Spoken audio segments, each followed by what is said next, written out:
Hello, good morning. Welcome to the Royal Academy. My name is Kira Milmo and I'm the Head of Learning and Public Programmes here at the RA, and we are really honoured to be hosting this symposium which provides us with 2 days of really interesting discussion to explore the work of Kerry James Marshall in further depth. We've got an exceptional programme and contributors, and the symposium obviously takes place at the time when we have Kerry James Marshall, The Histories, at the RA. It's an incredible exhibition which you will have the opportunity to visit over the 2 days. Your wristband gives free access to the exhibition over the 2 days, which includes from 8 a.m. tomorrow morning. And also the wristband gives you 15% off the RA shop over the 2 days. So do go in. There's some amazing Kerry James Marshall merchandise that I'm sure you will enjoy. There are many, many people to thank for enabling this symposium to happen. Our sincere thanks to the Getty, without whom this really couldn't have happened. And particular thanks to Cara Ollidge, LeBron Brooks and Dulcinea Cano, who commitment and time ensured that these 2 days are of the quality fitting to the subject matter. I'd also like to thank Andrew Perchek from the Getty, who's here today, and for the support for this event. A huge, huge thanks to Alia Hassina, who is an absolute legend and has been the project manager.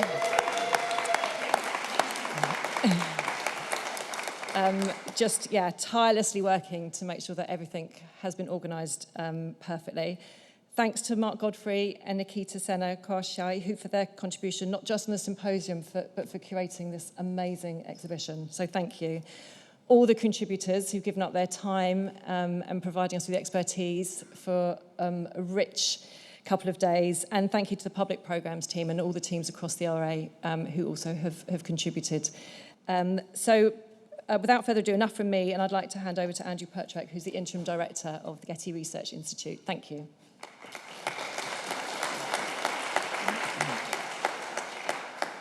Thank you, Kira. As Kira said, my name is Andrew Perchek. I'm the Interim Director of the Getty Research Institute. And on behalf of my colleagues, Cara Ollidge, LeBron Brooks, Mary Elizabeth Michaels, and Valerie Tate, who are all here, I want to extend a special thanks to Kira and Simon Wallace for being such great partners. We're delighted to have co-organized this symposium in collaboration with the amazing teams at both the Royal Academy of Arts and Black Curatorial. Our gathering celebrates the extraordinary career of Kerry James Marshall, whose retrospective at the Royal Academy marks a defining moment in the history of modern and contemporary art. Marshall's work is at once intimate and monumental. Curated by Mark Godfrey, the exhibition positions moments of Black life within the grand narrative of Western art. At Getty, our mission is to advance understanding and preservation of the world's artistic and cultural heritage. And across our Getty-wide departments, including the Museum, Conservation Institute, Foundation, and Research Institute, we are committed to supporting scholarship, collaboration, and public access that illuminate the broadest possible histories of human creativity. The Getty Research Institute, we like to think, plays a central role in that vision through our collections, residencies, exhibitions, and public programs. We foster global art historical research and dialogue.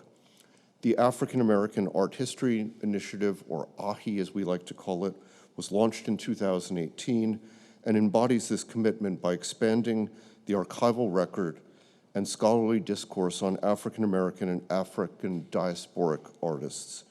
Through partnerships with artists, estates, and institutions, AHI, for which Mark Godfrey serves on our advisory committee, has become a vital platform for preserving and interpreting the legacies of figures such as Marin Hassinger, Betty Saar, Richard Hunt, and Paul Revere Williams. Here we extend that mission across the Atlantic by bringing together artists, historians, and cultural leaders from Los Angeles to London to honor Kerry James Marshall's contributions to art and thought. And we affirm our shared belief that scholarship, creativity, and access are inseparable. On behalf of the Getty Research Institute, I welcome you to this conference and to a continuing conversation about art, history, in our collective imagination. Finally, I want to offer a special thanks to Alia Hassina, the founder of Black Curatorial, for her extraordinary contributions to this symposium. And now I'll turn things over to Mark Godfrey.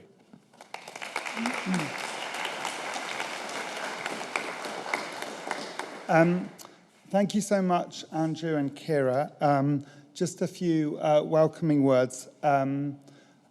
So as Andrew mentioned, I've been connected to the Getty Research Institute since 2018, when I joined this advisory board of this incredible African-American art history initiative. And it's been such a pleasure to see the work of that initiative progress through Laurent's work, and you know, everyone that's here from the Getty has done such a great job. There's so many interesting activities, acquisitions of archives, publication projects in the work, exhibition projects. Have a look at the GRI's website to see all the fantastic work that they're doing. It was Pamela Joyner, an amazing supporter of Black artists and Black art history, who invited me to join that committee. And she knew about my work on this show for a while. And when I said that it would be great to organize a sort of a major symposium alongside Kerry's exhibition, she suggested going to colleagues at the GRI for support. And with that idea, Nikita, who's over here, and I had a meeting with Cara and Laurent a year and a bit ago, and the result is today. So thank you for all that you've done to make today possible. I also want to say thank you to Kira and Nikita and Alia especially for putting all this together.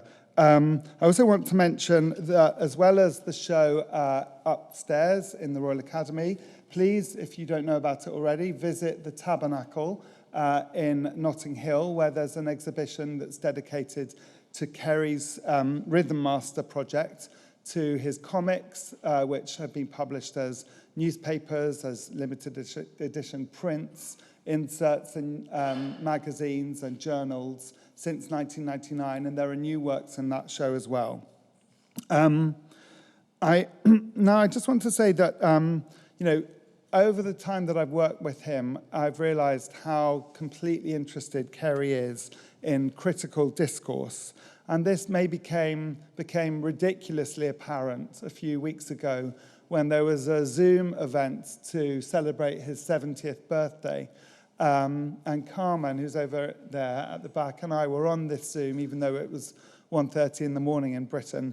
And about 10 minutes into the Zoom, which was supposed to be this just celebration of him turning 70, he started talking about his disagreement with Benjamin Bouclot and his idea of de-skilling.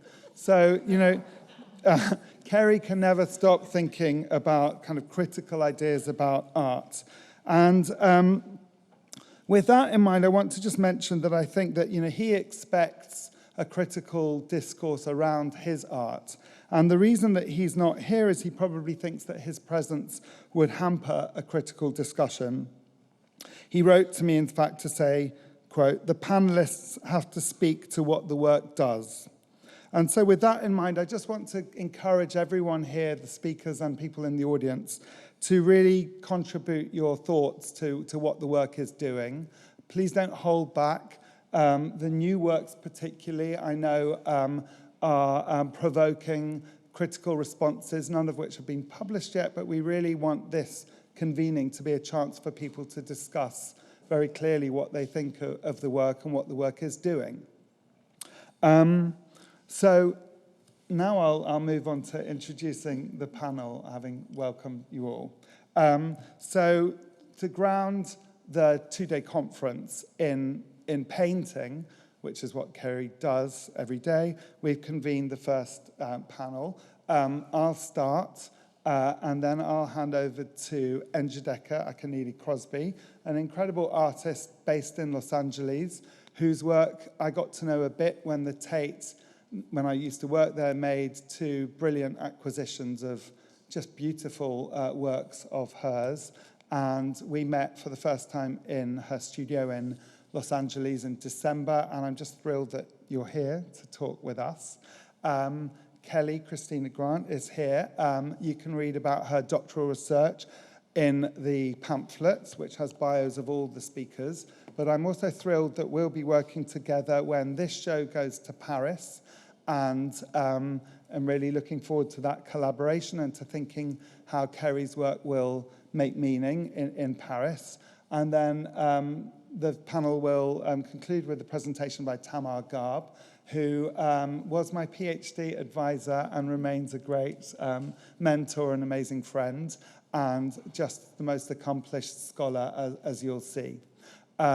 So I won't do further introductions, and as I said, you've got all the kind of bios in here, but we'll just hand over to one another. So I'll begin my own presentation now, which is called In the Grand Tradition. And I also want to welcome Adrian Locke over there, who's waving at the back, who recently left the Royal Academy, but was the chief curator here for 20 years or so, and worked with us on Kerry's show for the past few years. So welcome, Adrian. Okay. Great. Oh yeah, I have to control the slides. Right.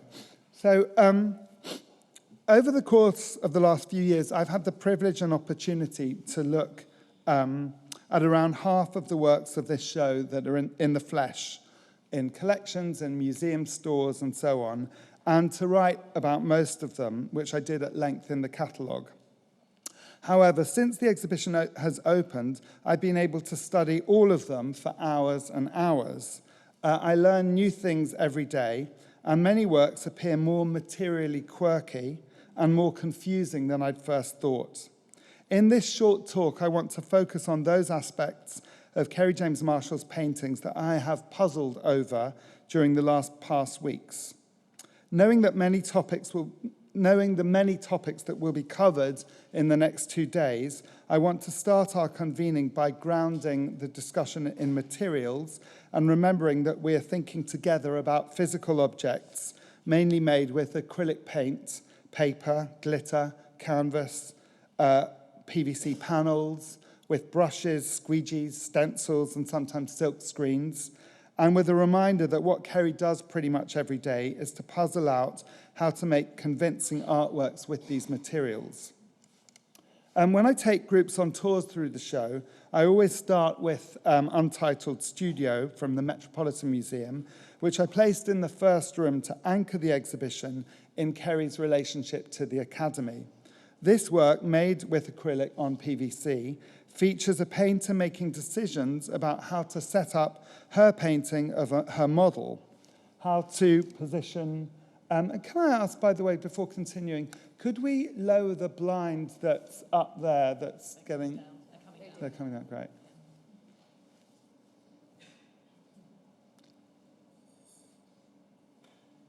Okay.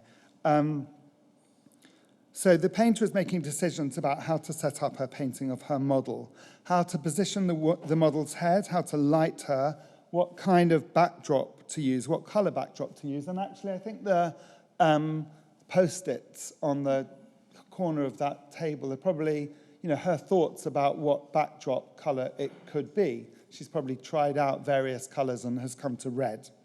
While dialoguing with famous works from the past, situated in the studio, like Vermeer's The Art of Painting and Courbet's The Artist Studio, it's also a painting where Kerry, quite flamboyantly, demonstrates the different decisions a contemporary artist can make when creating a work like this. They can choose to paint objects in a realistic way, as with the teal pot that stores the brushes. They can choose to paint a tub of yellow acrylic paint with a black outline around it, so it looks as flat as any object in the Roy Lichtenstein painting. And they can also choose to add fake drips to the composition. The red drips that you see here do not sit in the scene of the studio. They don't fall on the easel. They're added on the surface, and their purpose is to signal the whole convention of drippy, expressive painting. Kerry wants us to think about the studio as a laboratory where decisions get made, and to demonstrate how purposeful he is about each decision he makes. So each of these elements, the light falling on the teal pot, the black outline around the yellow tub, the red drips, is very deliberate.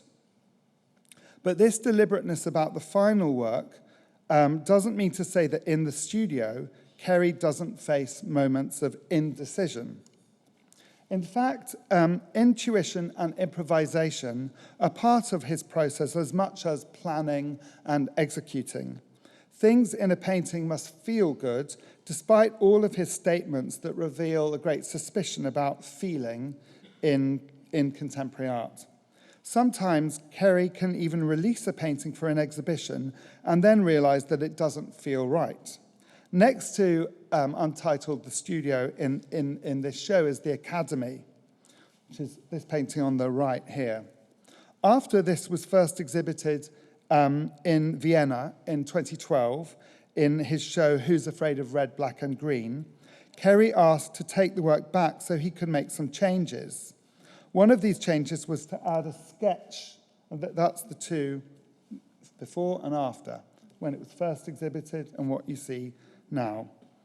So one of these changes was to add a sketch on the table, which tells us that the imagined artist who's out of the picture has been drawing the figure who's on the platform. The other changes were to decorate the platform and to give a pattern to the green backdrop cloth. These additions could be rationalized afterwards, I'm sure, but what I want to keep hold of is the moment when Kerry wasn't entirely sure whether his painting was completed or not. And this is not a one-off. A few years later, Kerry showed a work in London at David's Werner Gallery called Untitled Landscape, and then took it back and made the additions that you see here. Colour on the tree trunk, patterning on the coat, a coloured stick. If Kerry puzzles himself whether a painting is completed, there are, for me at least, many elements of the paintings that I find puzzling and that don't fit neatly with the interpretations that I formulated in my catalogue essay. For instance, this is the wall in the show where the 3 garden project paintings are displayed. Writing about them, I described Kerry's endeavour in the mid-90s to represent the housing projects that were built in Chicago and LA in the 50s. Instead of picturing scenes of crime and poverty, which was what the media were focusing on in the 90s, Kerry shows everyday life, people gardening, falling in love, and playing. Disney-like elements convey the optimism of the 50s.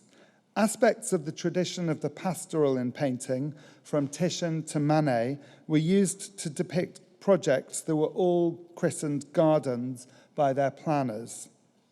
I wrote a bit about the use of abstract expressionist brushwork and all the drips in these works, and how ideas about freedom in painting emerged at the same time that these housing projects were built. But in front of the works, I've puzzled over these 3 elements, pasted on papers, covered with scrawls of watered-down green, pink and blue, and sort of yellowy cream on pink. What do these abstract signs do to our sense of the whole works? Equally, I've been staggered and perplexed by the oddities of past times. In my text, in the catalogue, I connected the painting to Manet and Seurat, and looking at the lyrics by The Temptations and Snoop Dogg, the songs you heard coming in, I asked if Kerry was depicting a dream about leisure or a representation of middle-class pursuits. In front of the work itself, I get stuck on the paper in the center with 3 pastel circles and the masking tape branches that zigzag out of the brilliantly rendered concrete pot. Again, the question I ask is, what does it do to our sense of the whole when we get stuck on the masking tape? Arthur Jafer tells a story about his friendship and dialogue with Kerry. One day he asked Kerry what he thought was the difference between painting and photography.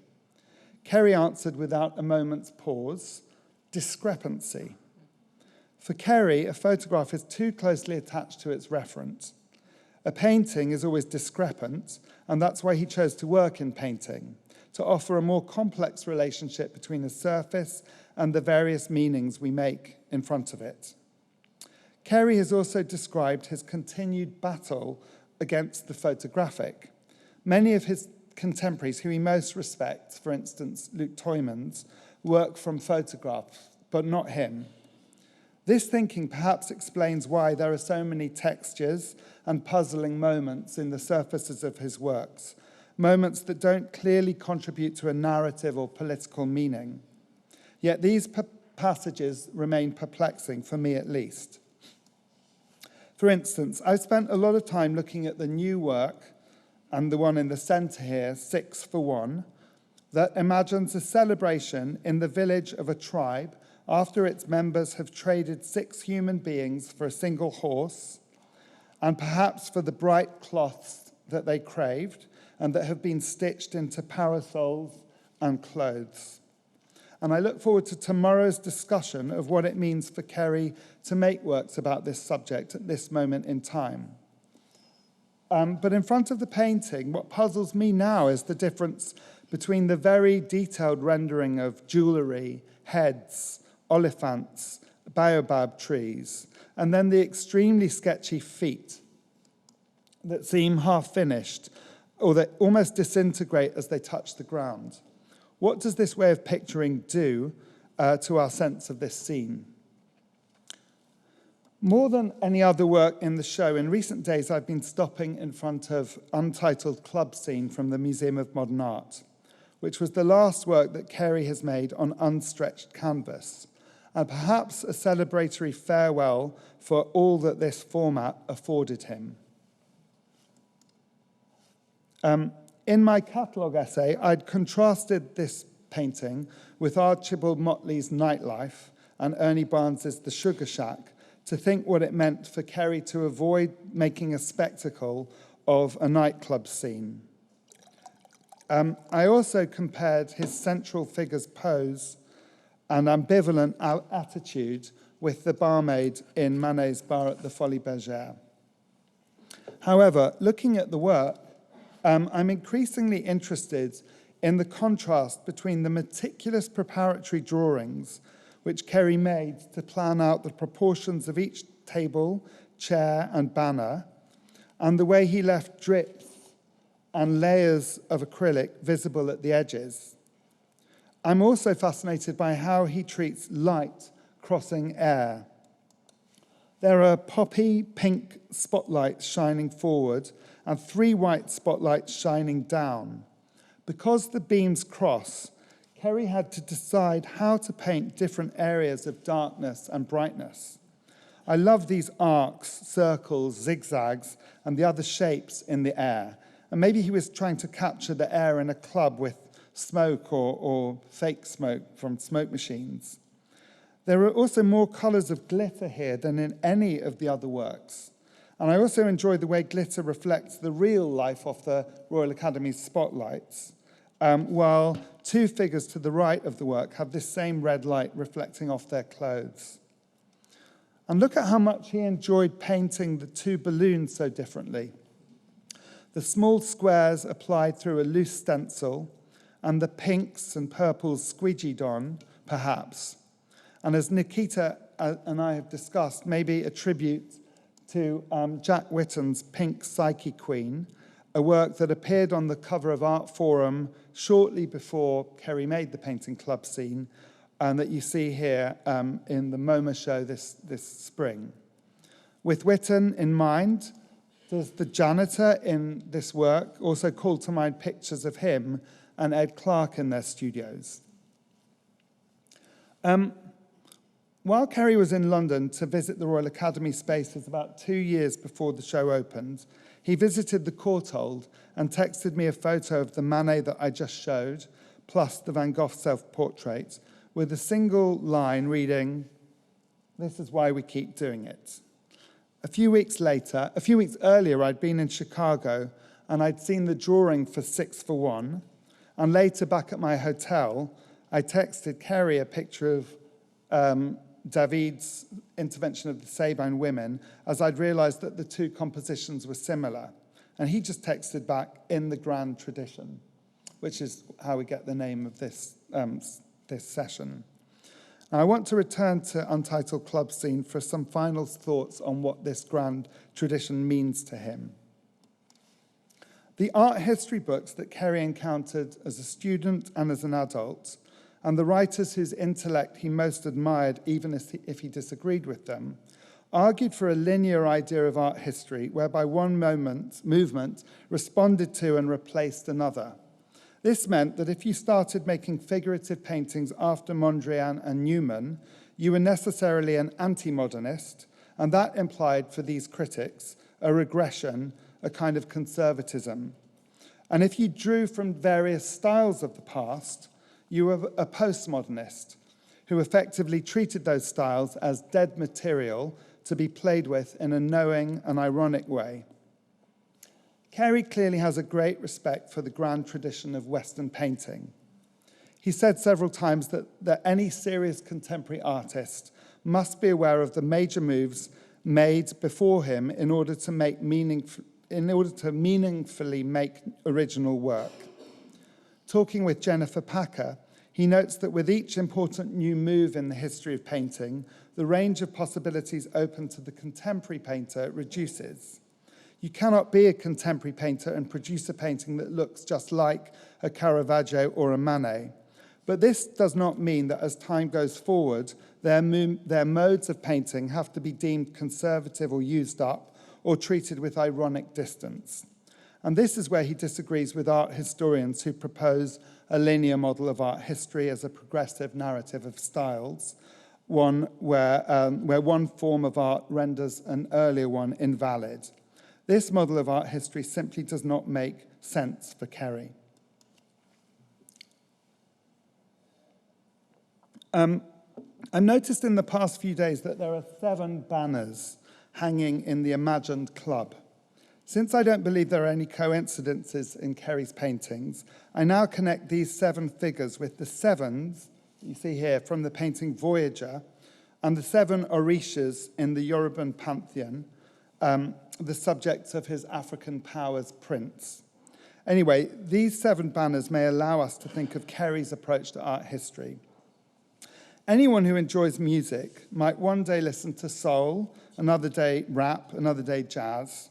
It's fine to acknowledge that the blues predated rap, but you don't stop making or listening to one kind of music just because of this sequence. A lot of us have been listening to Brown Sugar, Voodoo, and Black Messiah in the past weeks. We know how intensely D'Angelo studied the music made by those before him, Jimi Hendrix, Sly Stone, Prince. We also know that he didn't see those artists as washed up. Look at the banners in Kerry's painting and ask what genre describes voodoo. Maybe all of them, except for ska. Just as you can celebrate 7 genres of black music in a club, Kerry insists that any moment from the history of painting is open for him to explore and rethink. Pastoral painting, Rococo painting, Angra's portraits, Giotto's narrative scenes, paintings of everyday life abstraction. He can admire Vermeer and David and Manet as much as Mondrian, and he knows that museum visitors today enjoy these works like a visit to a club might celebrate gospel and rap. Here are another set of 7. All of these 7 artists, and many more, are alive in Kerry's art. For Kerry James Marshall, each moment in this grand tradition is useful and will continue to be. Thank you.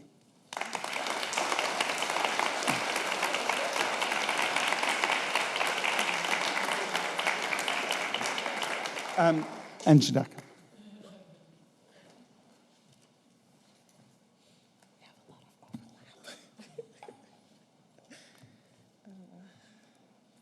Oh, snap, I should have. Oh, while it's signing in, I wanted to say thank you, everyone, for being here. And I echo all the thanks that were said before to the Getty, to the Royal Academy, to Mark for this invitation. Is the clicking? It's here. I see, thank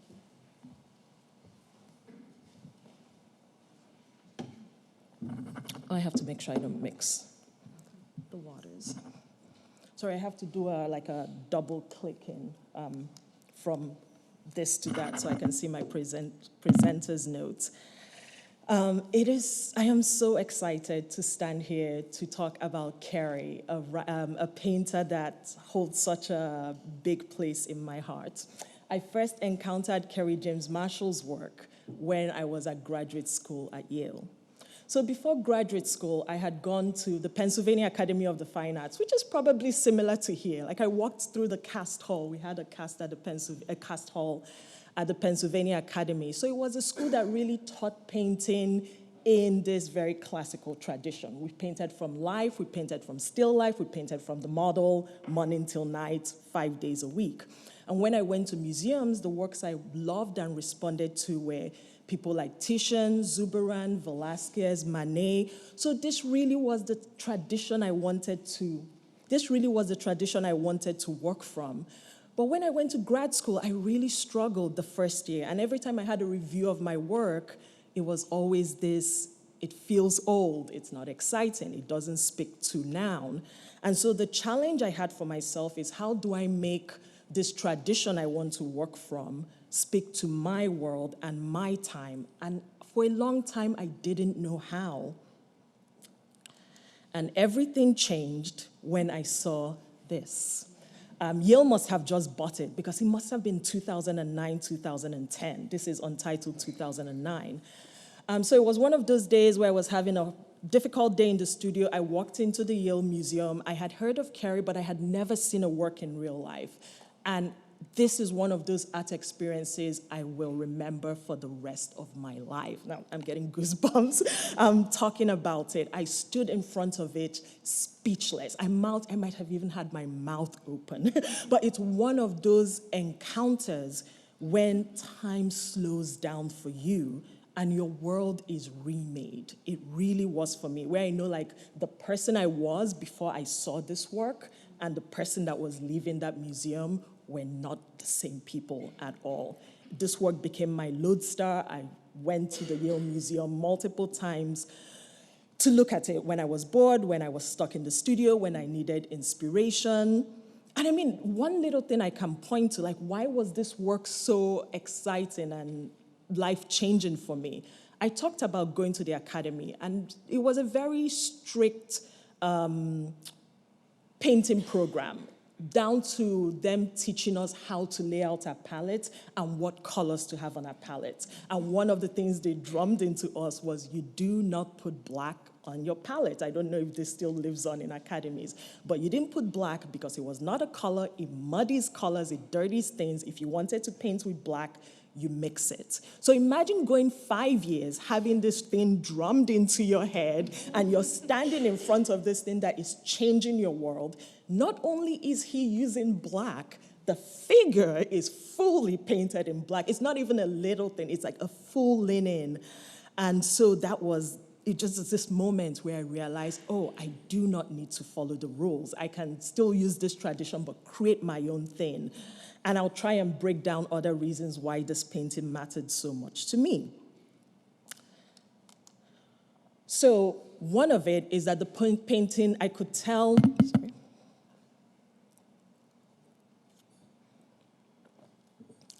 that it was done by somebody who was looking at classical Western paintings. This spoke to Northern Renaissance portraits like this portrait of Nicholas Kratzer by Hans Holbein the Younger. They're both from the waist up. They occupy the same amount of space on the canvas. This is an astronomer showing the instruments of his work, contraptions for observing and studying celestial bodies, similar to the painter. This is another painting by Hans Holbein, The Merchant Georgis. In this one, similar to the Yale painting, the sitter is looking out directly at the viewer, again surrounded by the tools of his trade as a merchant. So just like in the Holbein works, Kerry James Marshall is depicting someone, this time a painter, mid-work, showing us the accoutrements of painting, the palette, the brush, the canvas involved in making the painting, But the really exciting thing is that Kerry James Marshall is also a painter. So a fun twist happens when you're looking at this, which is that in depicting this painter and showing us the tools of hair trade, Kerry James is also showing us his mastery of the craft of painting. I mean, just standing in front of that work and looking at it, I mean, of course, the pose of the painter is very confident, but the other thing I got from it was Kerry telling us, look what I can do. I mean, it really was, look what I can do. I know this craft in and out, it's like what you were saying, all the moves, all the various types of painting. I know them, I have mastered them, and I can play with them. I can jump from one to the other. Nobody can contain me. You know, he's clearly looking at classical paintings, but he isn't bound by them. When you're in front of these and your eyes pan across the work, he's switching up the modes of painting. There's a reference to Northern Renaissance painting. There's a sculptural rendering of the head that speaks to someone like Bronzino, to me. And there's even something like a schematic paint by numbers. It's like, oh, I can even do this one that we did as kids.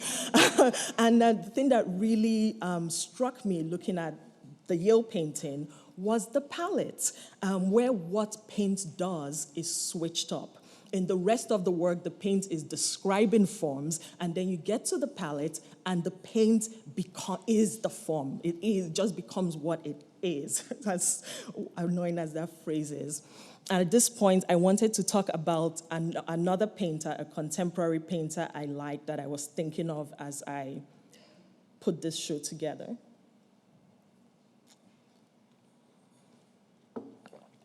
This is Catherine Murphy. She was one of my teachers in grad school. This is Studio Floor 2011. And to explain why I was so fascinated by what Kerry was doing with the palettes of the painting, this is a painting where Catherine Murphy is painting like the aftermath of art making, the drapes on the floor after you've finished the painting or while you're working on a painting. But in this case, the drapes look really fast, but when you're in front of them, they're actually carefully, slowly painted. So it's like this switch up. It's like this, you talked about Kerry making moves that keep us on our toes, defy expectation. So in this case, there's this slow thing happening, but it's meticulously painted. And another painting by Catherine Murphy is this painting of a palette. Both her and Kerry are people I think of as painters. When you're in front of their work, it really is like a banquet for your eyes in terms of what paint is doing. But counter to Kerry's painting of the palettes, this is like her drapes is meticulously painted.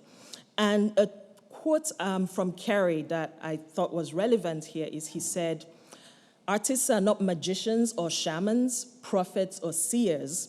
We make stuff, and the devices we use to transfigure the commonplace are recognizable." And he goes on to list them. You can isolate, you can recontextualize, you can shift scale, you can shift material, you can invert, etc. So this is a case where the transfigure the composition is being achieved by having this thing that looks really fast, but it's slowly painted. And in a case like this, the transfigure the commonplace is happening by having an expectation of how the paint works being shifted. So you have the rest of this composition that is meticulously crafted and painted, but then you get to this palette and there's this shift to very fast paint work.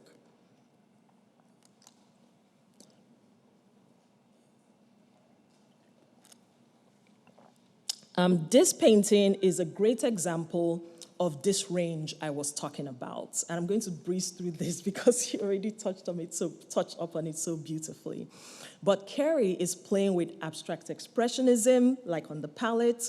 He's using modes that will be considered more vernacular, so things like signage, references to children's illustrations and comic books. I think I see those maybe in the sun rays and the birds. He's using he's using the commercial language of advertising in some of the text that you see in this. So all these different modes are happening at once And his composition is classical, anchored by Brunelleschi's perspective in a way that calls to mind a painter like Piero della Francesca, The Flagellation of Christ. This is another one at Town where you see this fusion going on. And this one, I see a strong reference to children's books, children's illustrations. I know there was, for a while, he had thought of being an illustrator. But these bring to mind those readers we used in elementary school, Run, Jane, Run, Run. But it subverts it by making it Black children. And when I was at school, I was trained to see abstraction and representation as two separate sides that could not meet. And I love that you were talking about this, like Kerry rejecting the linear model of art history, because that's how I was trained. And it's incredible to, when I started looking at Kerry, to see that it was possible to blur those lines.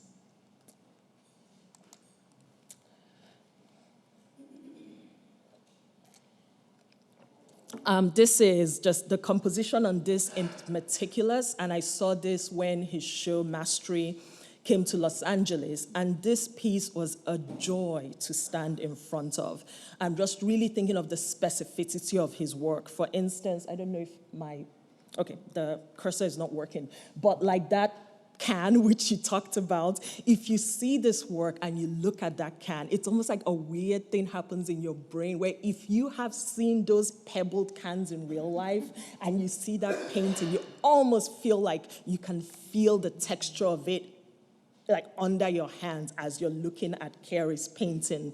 So it's so fascinating to see this really carefully articulated area. And then you move a little bit to the left and right. You move a little bit to the right, and then you have this fast painted road. Again, it's this switch up he's doing that makes it so exciting to look at. And the more I looked at him, I realized he is creating his own world. He's making his own rules within the work.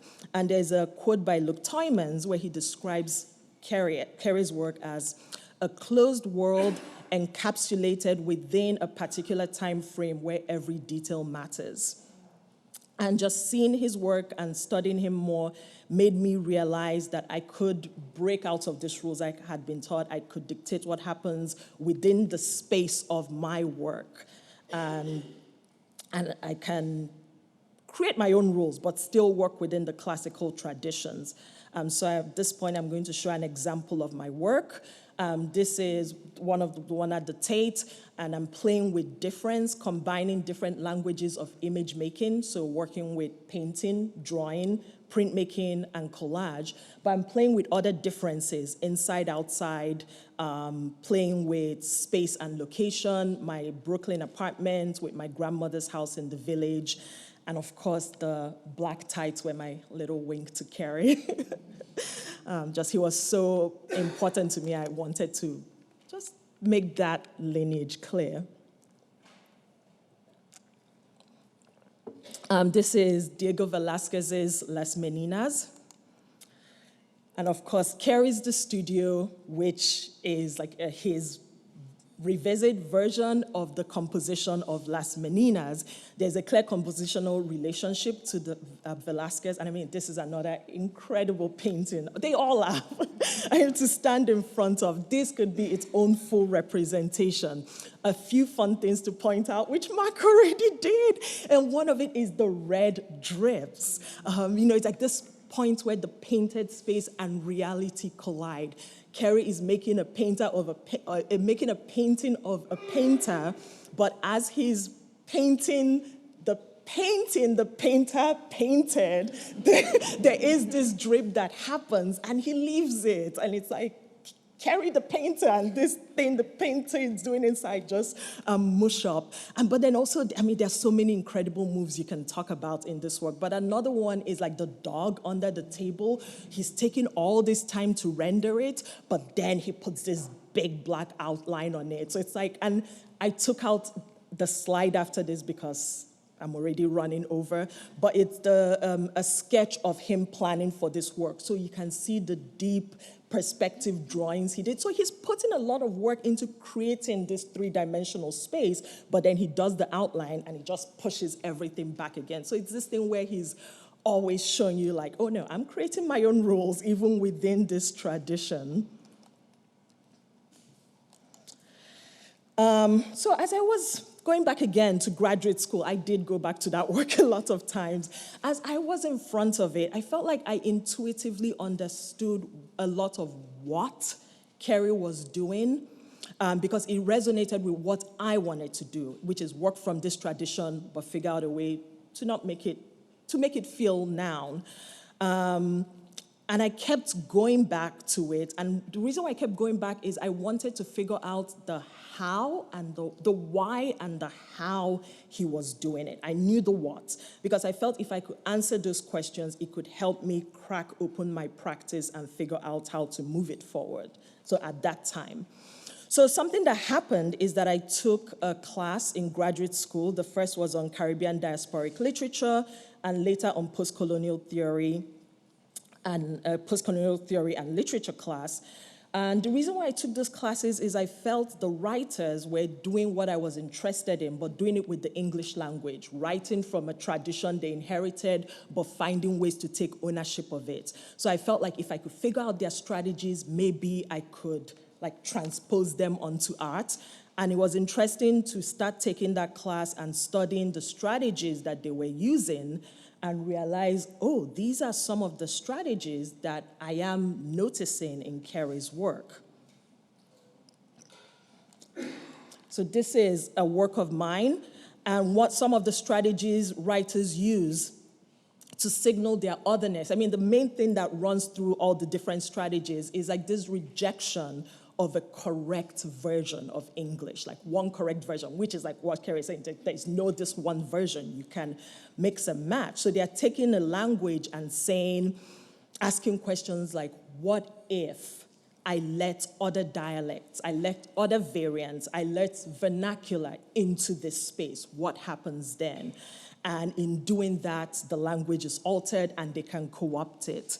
Kerry James Marshall, in an interview with Deborah Smith, and I just saw this last week, I read it last week, he wrote that what he's doing is fusing classical and vernacular approaches with conceptually oriented motives. And it was heartening to read that, be like, oh yeah, I intuited this when I saw the work.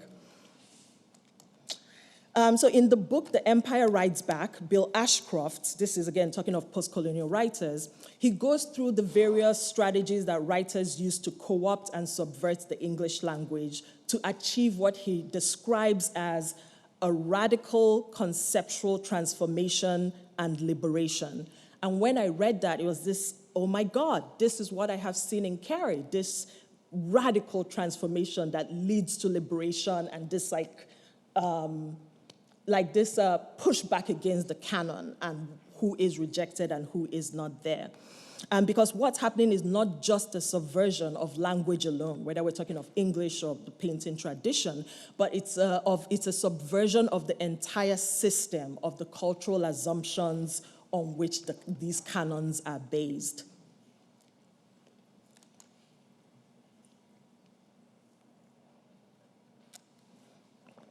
One particular strategy I keenly felt in Kerry James, which again was talked about a lot in literature, and again I'm like taking these things and trying to impose them in art, is metonymy. And Ashcroft describes it as the overlap of language which occurs when texture, sound, rhythm, and words are carried over from one space into another. And of course, with all we've seen in Kerry's work, he truly is doing that. So you see this when Kerry is inserting references and concepts that have specificity to him, to his world, to Chicago, to the Black American experience, into the classical language of Western painting. So I have to make sure they're both in sync. So one more thing, and then I'll move on to something else I'll move on from the literature part. So one quick example, for instance, of metonymy is when someone like Chinua Achebe, who is a Nigerian writer, is writing. Sometimes he will use Igbo words and not translate it. And then that Igbo word becomes a stand-in for the whole. So this metonymic gap is what the strategy is called. And you actually see this in Kerry, where the color black, for instance, becomes a stand-in for blackness. And if you're interested in reading more about this, Rael Hero-Sally wrote an illuminating essay on metonymy in Kerry James's work, but looking at it through color.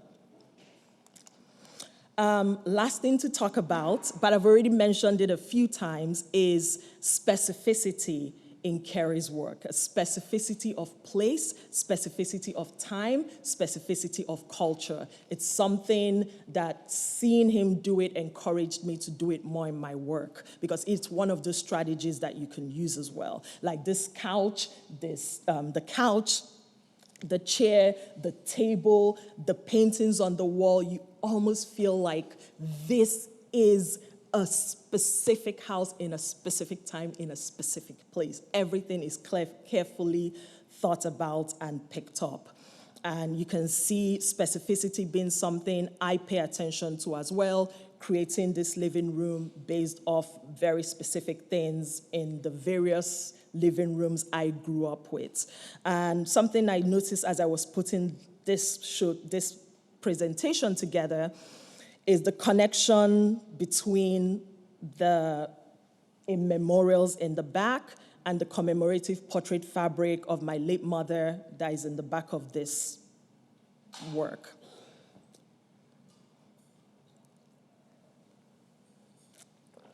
Another connection I saw while putting the show together is this work. Have I moved? Oh, I didn't even move to this, sorry. Oh, so you can see the commemorative fabric in the back, and it's from my late mother, and you can see like that to that. And another thing I noticed as I was putting the slide together is a connection from something like this to something like that, which is a beautiful one, series number 10, I made in 2022, and there's a ghost image on the television that is dealing with the history of public executions in Nigeria under military dictatorships when I was a child. So last few slides. So Black people are intimately familiar with barber and beauty shops. And I love this, again, just going back to this specificity of place when you look at these. The posters on the wall, the products for hair, the ads for hair products, the hot comb, it really makes this work capture the essence of a Black space and Black culture. And an artist I wanted to bring in, just because it's so connected, is Hervin Anderson. This is his painting, Is It Okay to Be Black? He's a British painter of Jamaican descent who also melds abstraction and representation. And he's similarly thinking about issues of Black representation and questioning the canon of Western art, especially around who is excluded.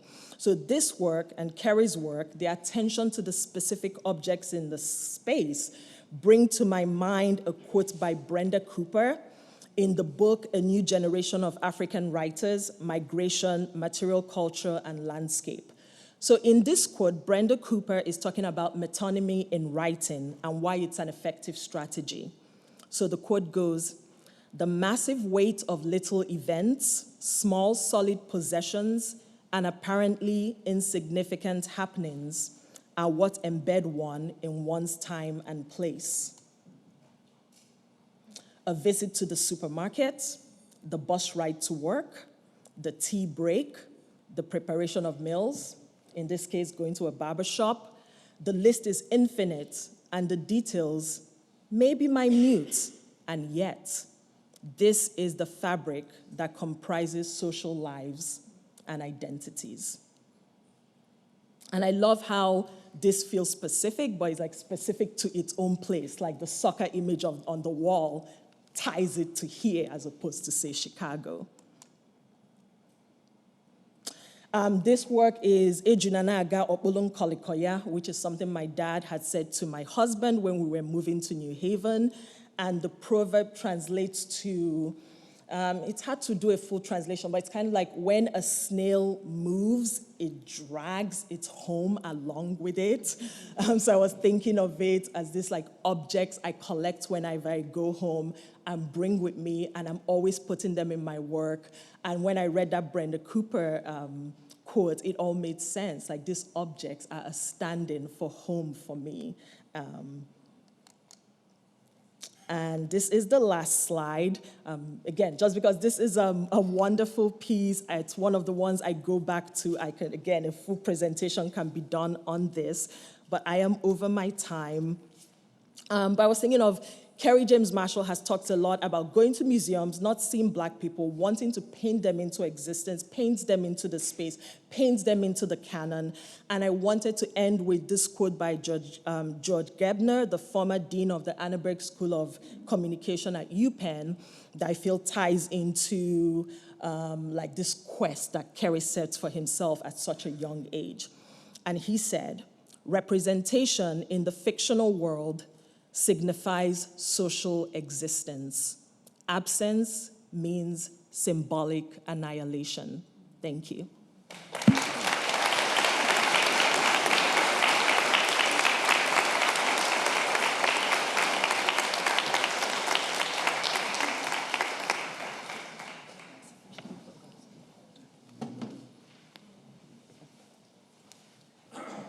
Hello, everybody, and thank you. I'm honored and really delighted to be here today to share some speculative thinking about the genre of portraiture and the processes by which people become the subjects of portraits, or indeed portraits become the stand-ins for people. And it's wonderful to follow on from Njideka Crosby, whose work I so admire and love. So it's just fantastic to be here in your presence. And I'm going to talk quite informally about some ideas. I'm going to take Mark's invitation to think critically. The best kind of tribute you can make to art is to think critically with it and to engage in a way that is not just pure adulation, some of which I feel, but also that asks and provokes us to think with the work in ways that perhaps the artist did not intend.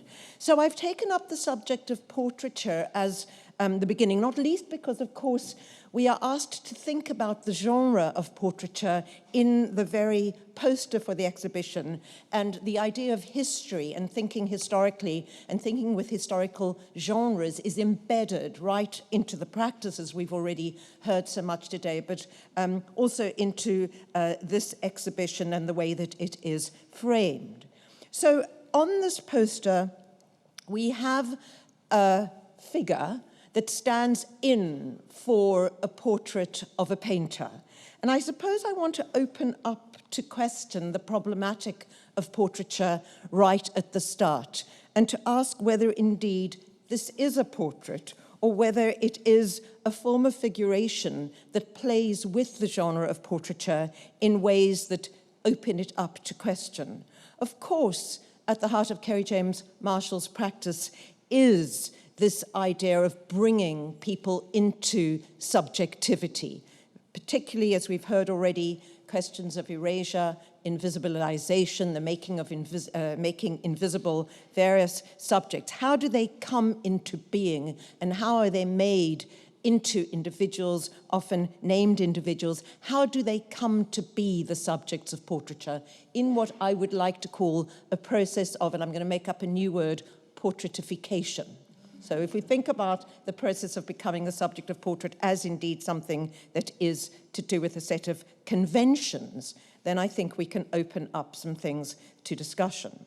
So as we've heard, Kerry James Marshall has this very, very elaborate practice of bringing people into visibility. He very rarely paints from a subject in a more traditional and conventional way of us thinking about what a portrait might be, i.e. a likeness of a named individual.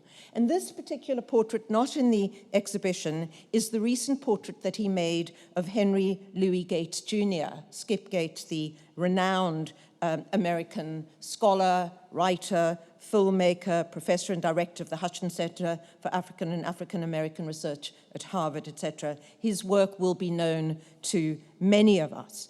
So this is one of the few occasions in which Kerry James Marshall takes up the process, you might think, that we associate with portraiture, of having a sitter in front of you and painting from life to some extent. And I say it to some extent because I think I want to show you how that is only a partial representation of what's actually going on here. We've heard about his ambivalence, Kerry James Marshall's ambivalence to photography, and the fact that he talked about very rarely working from photographs. But as you will see, in this particular portrait, he does actually use a photograph as a way to create the semblance of a likeness. He does it, if you look at the way in which the face is painted, if you look at the way in which the hands are painted, you can see the language of photography there, the way in which the tones are understood, the flattening out of the particular light and shade, the frontality of the figure. These relate to photography, and I think that this in itself is quite interesting in terms of opening up systems of representation to visibility and bringing them, so to speak, into the picture. If you look at the portrait, of course, you can see that it is in many ways replaying conventions of portraiture. It is in dialogue with traditions of painting which are very familiar to us. And we've heard a lot already about the way in which Kerry James Marshall inserts himself into tradition, plays with it in order both to explore it, to subvert it, to disobey it, etc. I want to open up that relationship to tradition. I'm going to talk about it only in relation to portraiture, but I suppose I have a little bit more of a vexed relationship to that. I see the irreverence, I see the creativity, I see the extraordinary ingenuity, I see the way in which it enables and empowers an artist who takes on that tradition. But I'm also profoundly aware of the masculinist nature of that tradition. It was absolutely clear when we looked at Mark's panoply of the greats of the past that these are all representatives of a great patriarchal lineage. So what does it mean, and this I'm going to be very interested in talking with Njideka, my other panelists later, what does it mean to insert oneself into that tradition, and how does a relationship to that masculinism figure? Portraiture is one of the very interesting spaces in which gender is so clearly articulated in the codes and conventions for establishing identities and particularly forms of individuation. How do you come to be seen as a recognizable individual, a named individual? Well, when we know our history of portraiture, particularly our history of European portraiture, the way in which these conventions tie up with questions of masculinity, and particularly the idea of the professional and the accoutrement, the accessories, the books, the pens, the prints, the writing materials, all of those accessories of professional identification are traditionally tied up with masculinity. And here I just arbitrarily pick 3 portraits into which I think the portrait of Skip Gates can be interestingly inserted. Here we have the portrait of Émile Zola by Manet, portrait of Diego Martelli by Degas over there, and an Ingres portrait on the right of Louis Leblanc. So the idea of these accoutrements and these pamphlets and things, the authors, for example, Zola, who wrote a pamphlet of Manet, there you see it on the desk, etc., the Olympias in the background, because Zola wrote one of the first sustained pieces on Olympia. So this is quite traditional in terms of the way in which we understand portraiture. So look at this startling comparison, and let's think about them in relation to what portraiture does, what different conventions of portraiture might be asked to be doing. On the one hand, on the left, you have a rare foray into a kind of naturalistic likeness, whether mediated by photographs or in combination with painting from the acquaintance. Of course, Kerry James Marshall and Skip Gates are old friends. You can look online and see them talking about one another quite a lot. It's a homage, it's a tribute. It has to do with establishing and positioning this extraordinary scholar in the halls of academe, in the halls of fame, in those very environments, this one included, from which people like him were historically excluded. And to insert him into that space, to make him into an homme de lettres, a man of letters, to affirm his own collecting practices, his accolades, as you see in the background, his own books, we see the titles on the books, is to insist on his right to occupy that particular domain, his history. This is given to Cambridge University. The picture's now in the Fitzwilliam. He's an alumnus of Cambridge University.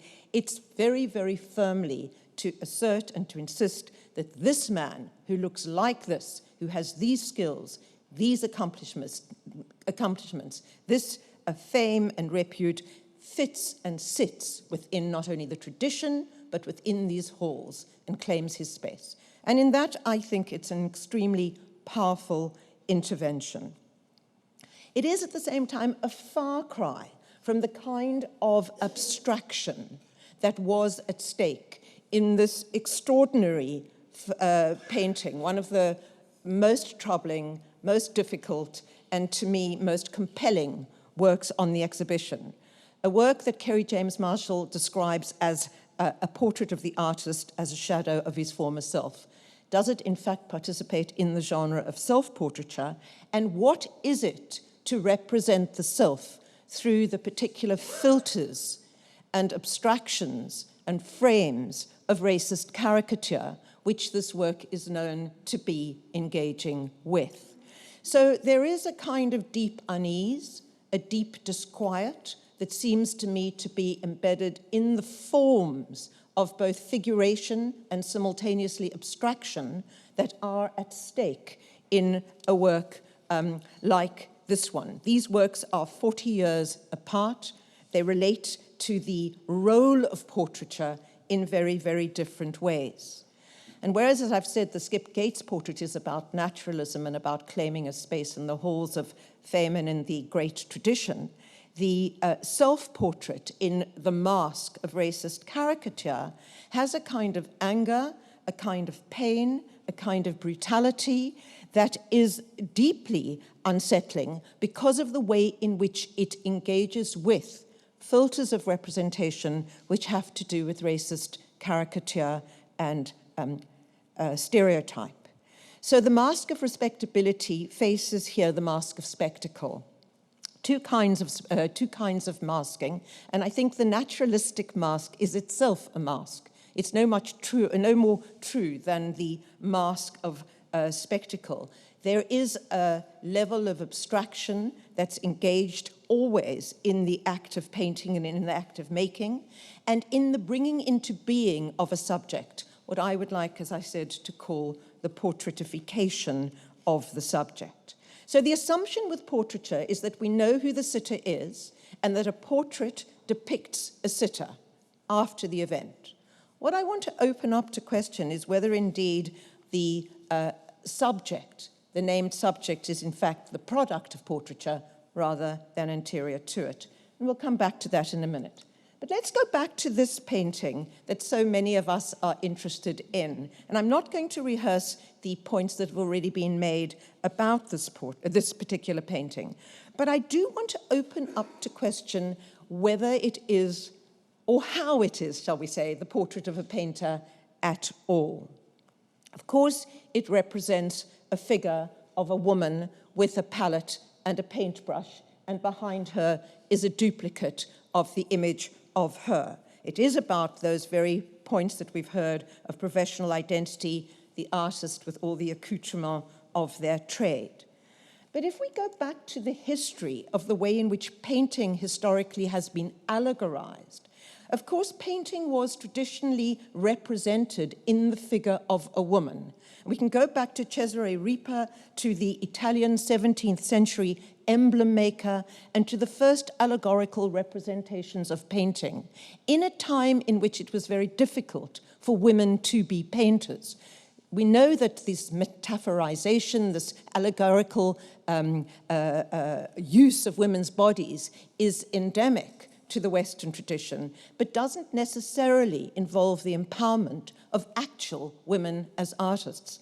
And during the time in which painting could be allegorized as a feminine being, these are times in which it's very hard for women as painters to actually make paintings at all or to get on in the world.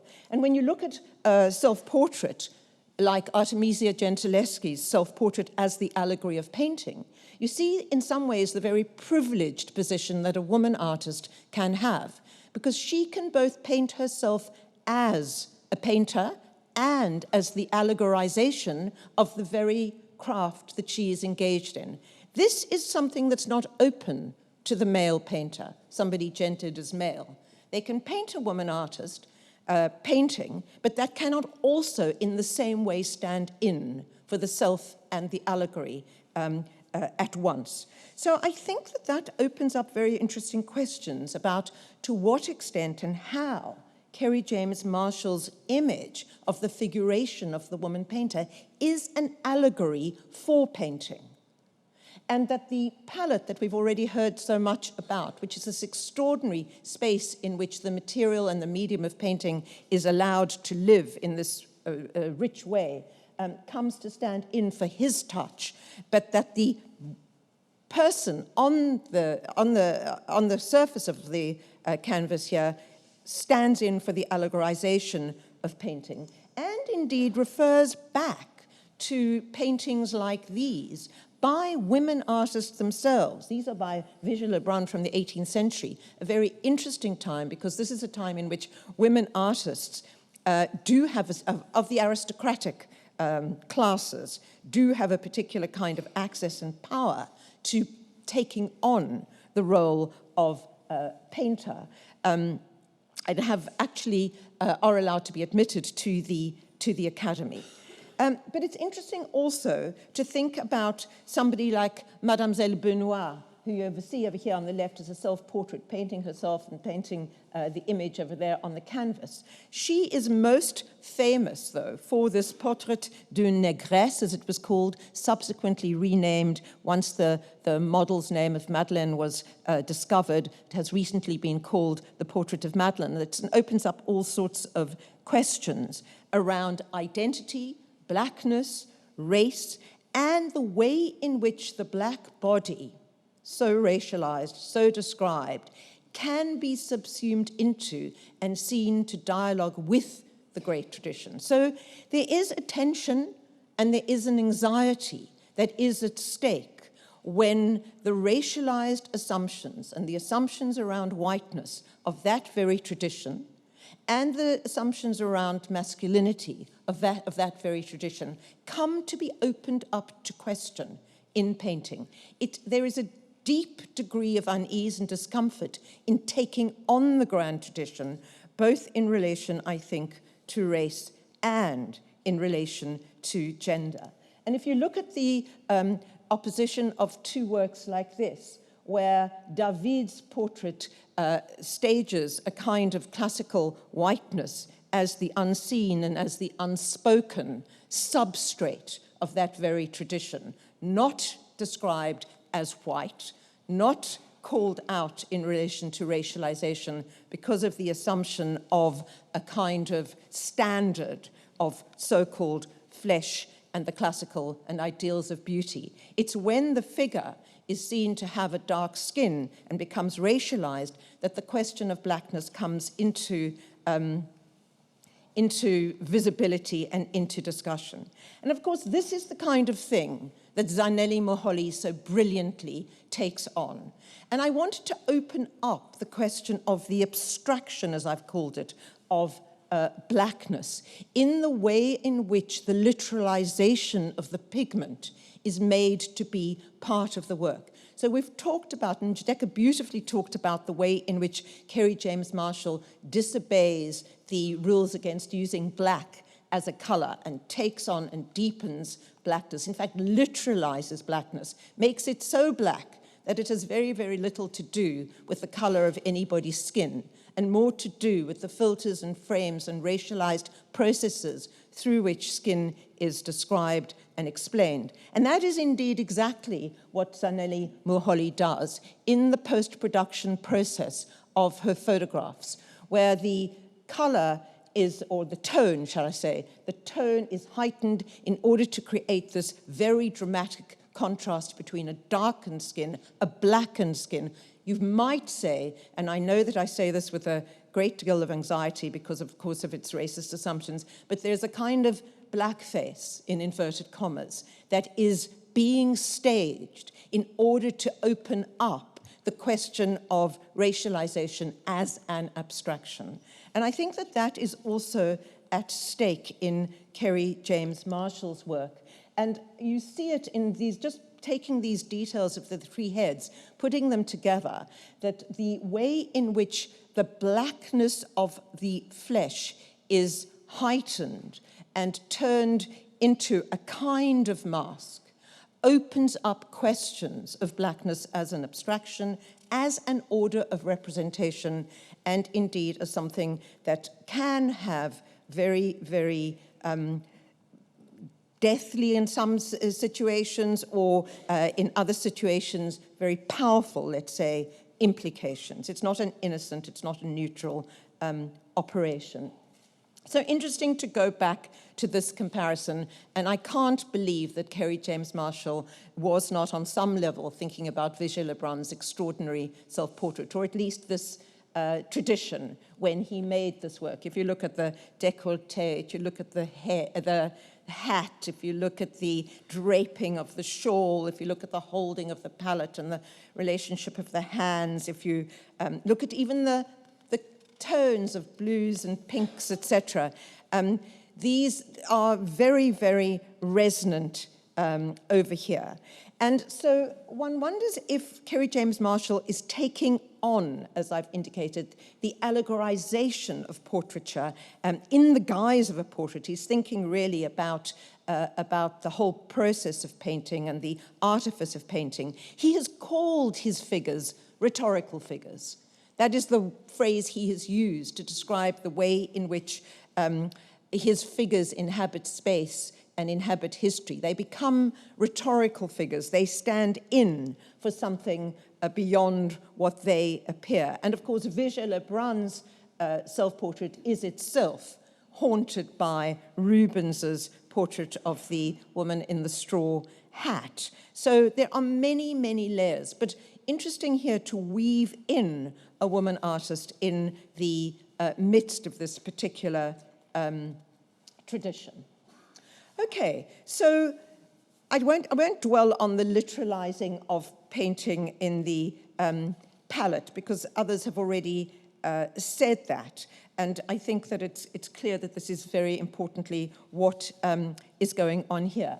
But I did want to think a little bit about the background and the paint by numbers, which is one of the most, I think, beautiful and witty aspects of this particular work. So what Kerry James Marshall invokes here is a child's game. In a sense, it's part of the great democratization of source material, of which we've already heard, where you can pick up anything from illustrations to caricatures to greeting cards to postcards, etc., and use them as a source as elevated and important as a Vermeer or Velázquez or whatever. So this idea of a game with the systems of representation, child's games, amateur kits, etc., advertising, commercial art, all of these are referenced. And what also becomes very clear here is that you could not do paint by numbers in oil paint. Oil paint simply won't do that. You have to do oils in layers, and they take a long time to dry, and you could never do that. So the whole thing around acrylic is something which I think we can maybe discuss later. What happens when you use acrylic in order to mimic what oil painting in the past has already done? You're already in a kind of distantiated kind of dialogue with tradition, which is not just the perpetuation of tradition, but indeed opening it up when you start to play in that way.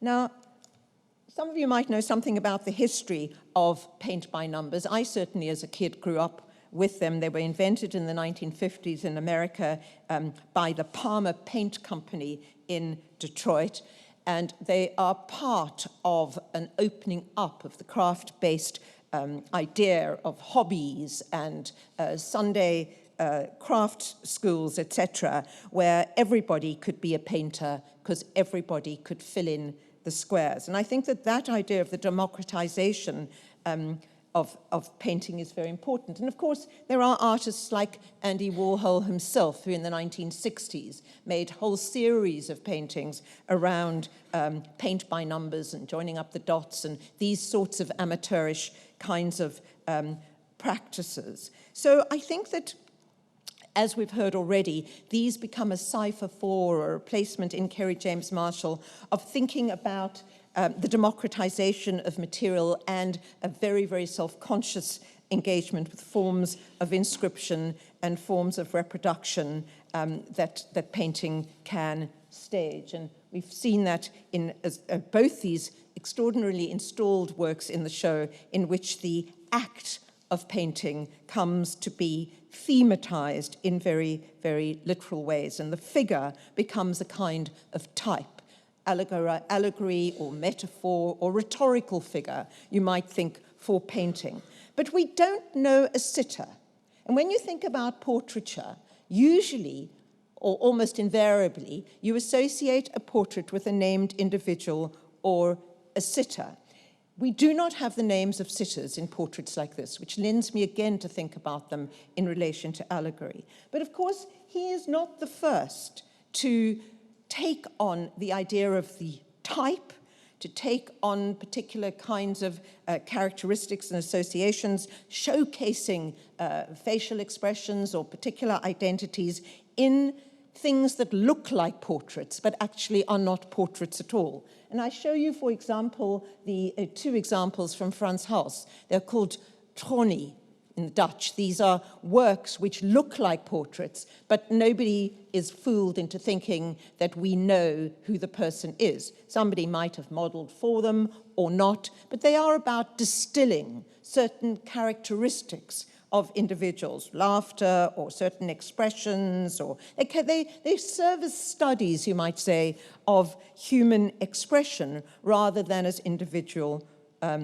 figures. So if we go back then to the portrait of the artist as a shadow of his former self, and we think about its relationship to portraiture, and you compare it with something like a Frans Hals, a Laughing Cavalier, etc., and you open up again, so let me again use this very inelegant word, portraitification. What is it to produce an image of a head that looks individuated, perhaps, as in the Frans Hals, or that recycles a certain set of assumptions and caricatures and forms of figuration, as in the image on the left, which constitutes the image of the subject, filtered and framed through what we know about representation, what we know about character, what we know about the way human beings come to be produced as subjects, which is a social process.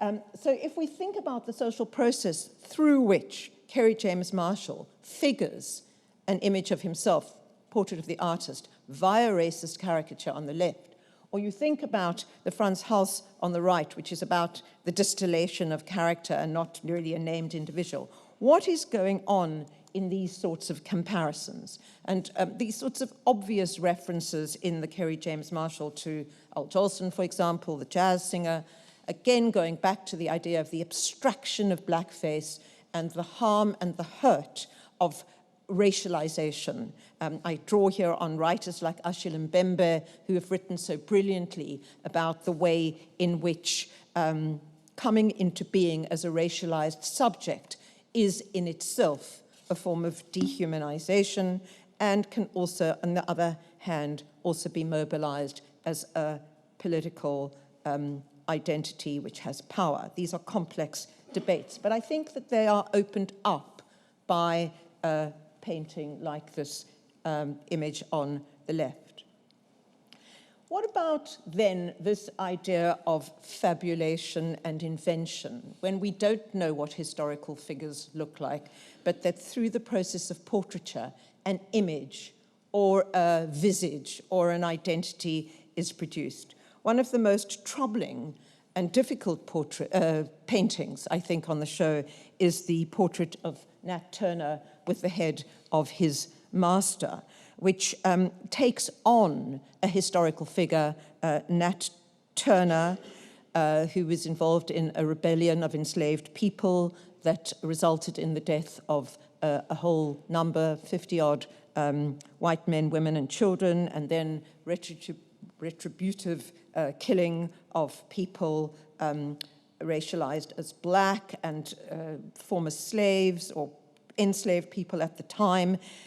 This portrait deals with the violence and the horror of this particular story and produces, enlarged the detail of the decapitated head of the so-called master, which brings out the kind of violence both embedded in the situation, in the historical circumstances in which Nat Turner lived, but also of a whole history of painting of decapitation and the conjunction of whiteness and blackness staged here in a way that is extremely troubling and unsettling. I'm troubled also by, of course, this vexed term master. Of course, it comes from the old vocabulary of servitude and slavery, and it here is starkly resonant of that, but it also, in terms of our discussion today, perhaps relates to the masterpiece, the great tradition, and what it is to insert yourself and to take on those conventions of mastery and the forms of skill that come from that great tradition.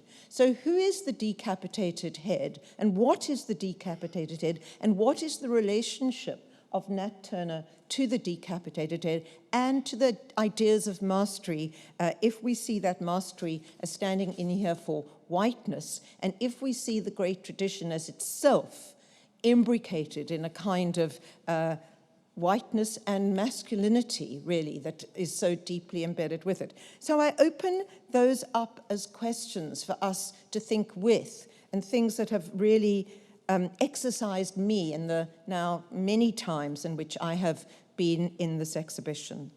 I'll finish off with just thinking a little bit more about what it is to paint historical figures, to bring them into figuration, to bring them into portraiture, to imagine the face of somebody whose identity you don't really have accurate records of, to create these historical fabulations, to use Saidiya Hartman's term, of people.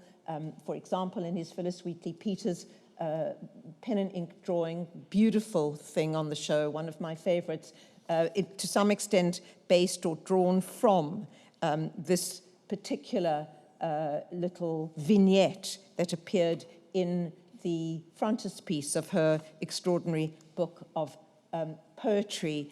And here we have the artist, Scipio Moorhead, imagined. He is the person who did this little engraving, and here Kerry James Marshall imagines him as the figure of the artist. We don't know what Scipio Moorhead looks like. So the creation of this kind of portraiture in the grand tradition, taking on Ingres, of course, as the prototype over here of a representation of a male figure at the easel, and playing with the invention of a portrait subject. This, I don't think, is an allegory of portraiture in the same way as the first image that we started with. It is the staging of an artist, unnamed here, invented over here in front of, the palette or the accoutrement of their trade. But the brilliant thing about Kerry James Marshall is the way in which he opens our eyes to these questions and to thinking with the historical tradition, not, I think, in a way of subservient adulation of that tradition, but genuinely allowing us to open up our own vexed relationships to that tradition. So I'll stop there.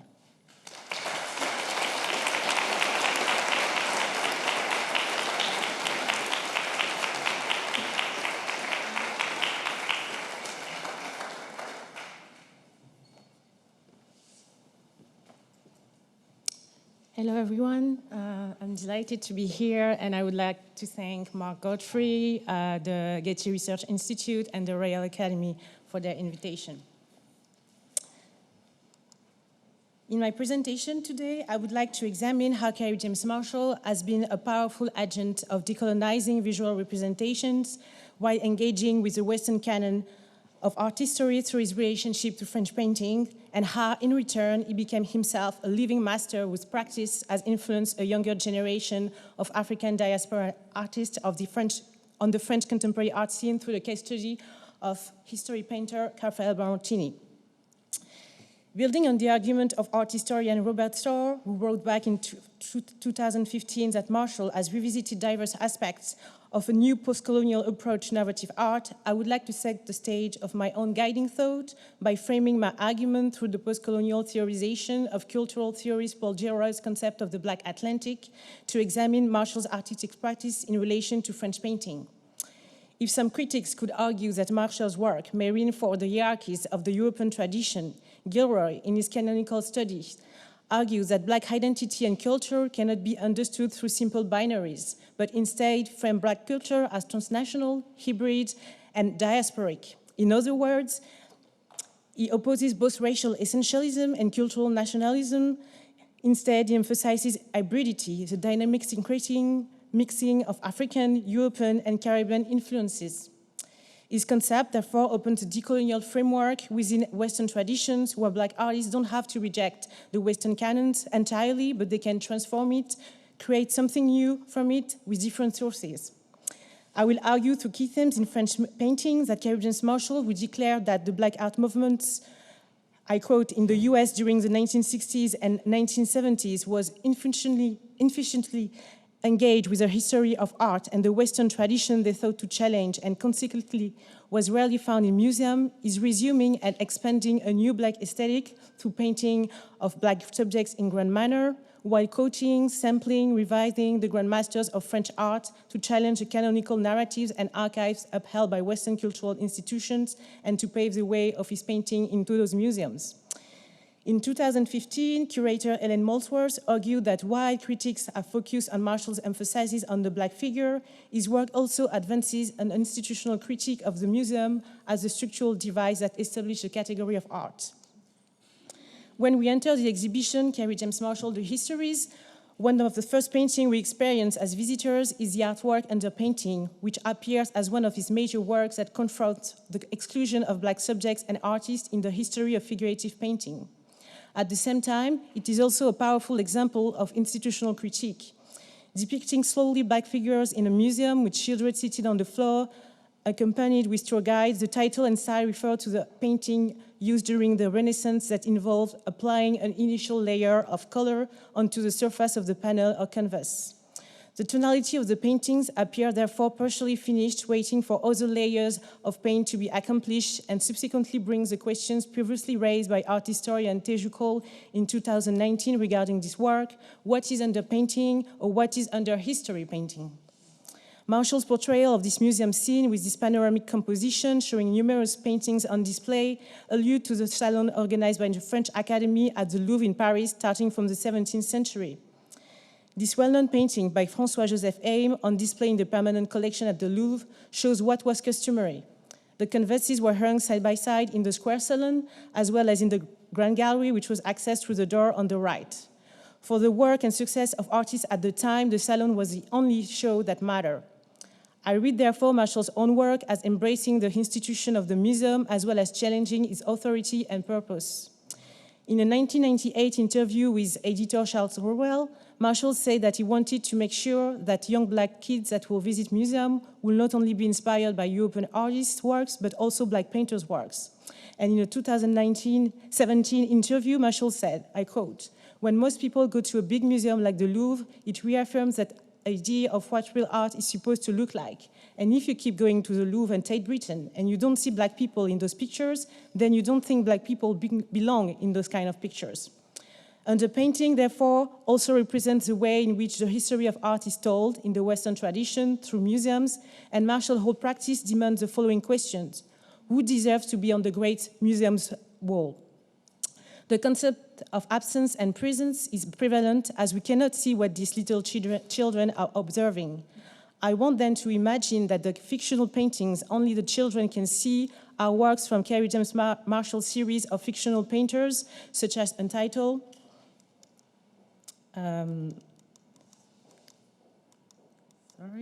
this one, again, with that woman who controls her own representation, therefore upending the historical continuum of the old master in the studio. In French painting, among the imagery of women's artist self-portrait exuding self-assurance, Marshall's artwork is linked to Elisabeth Viager, Lebrun self-portrait, previously shown. She's one of the painters of the French Salon represented in François-Joseph Haim's work. With a white hat, a portraitist of her day, one of the few women in the 18th century who was a member of the Royal Academy of Painting and Sculpture. As Viager's self-portrait, Marshall offers us a highly calculated image in which he explicitly associates his black female figure as a master of a medium, brush in hand, beside her canvas and staring out at the viewer with confidence. A palette is a kind of an abstract painting, and we can observe that she's working again on this unfinished paint-by-number self-portrait. The black tone in her palette is missing. This is maybe why the self-portrait is unfinished. The most striking difference between the two works is a gigantic palette held by the black figure. Marshall thereby stresses the commanding presence and exceptional grandeur of a black woman artist in the history of painting, from which she has been totally overlooked or undervalued.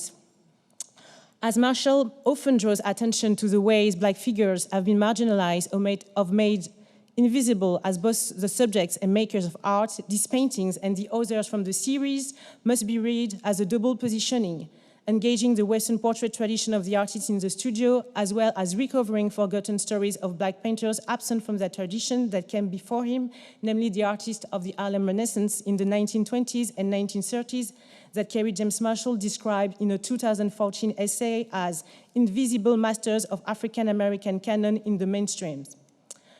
Among them, Lois Maillet's self-portrait echoes Marshall's painter portrait and practice, more notably because her painting signals the notion of a hybrid identity within the context of Gilroy's Black Atlantic with shared traditions, European and African aesthetics, the latter being noticeable by the two wooden African figurines in the background.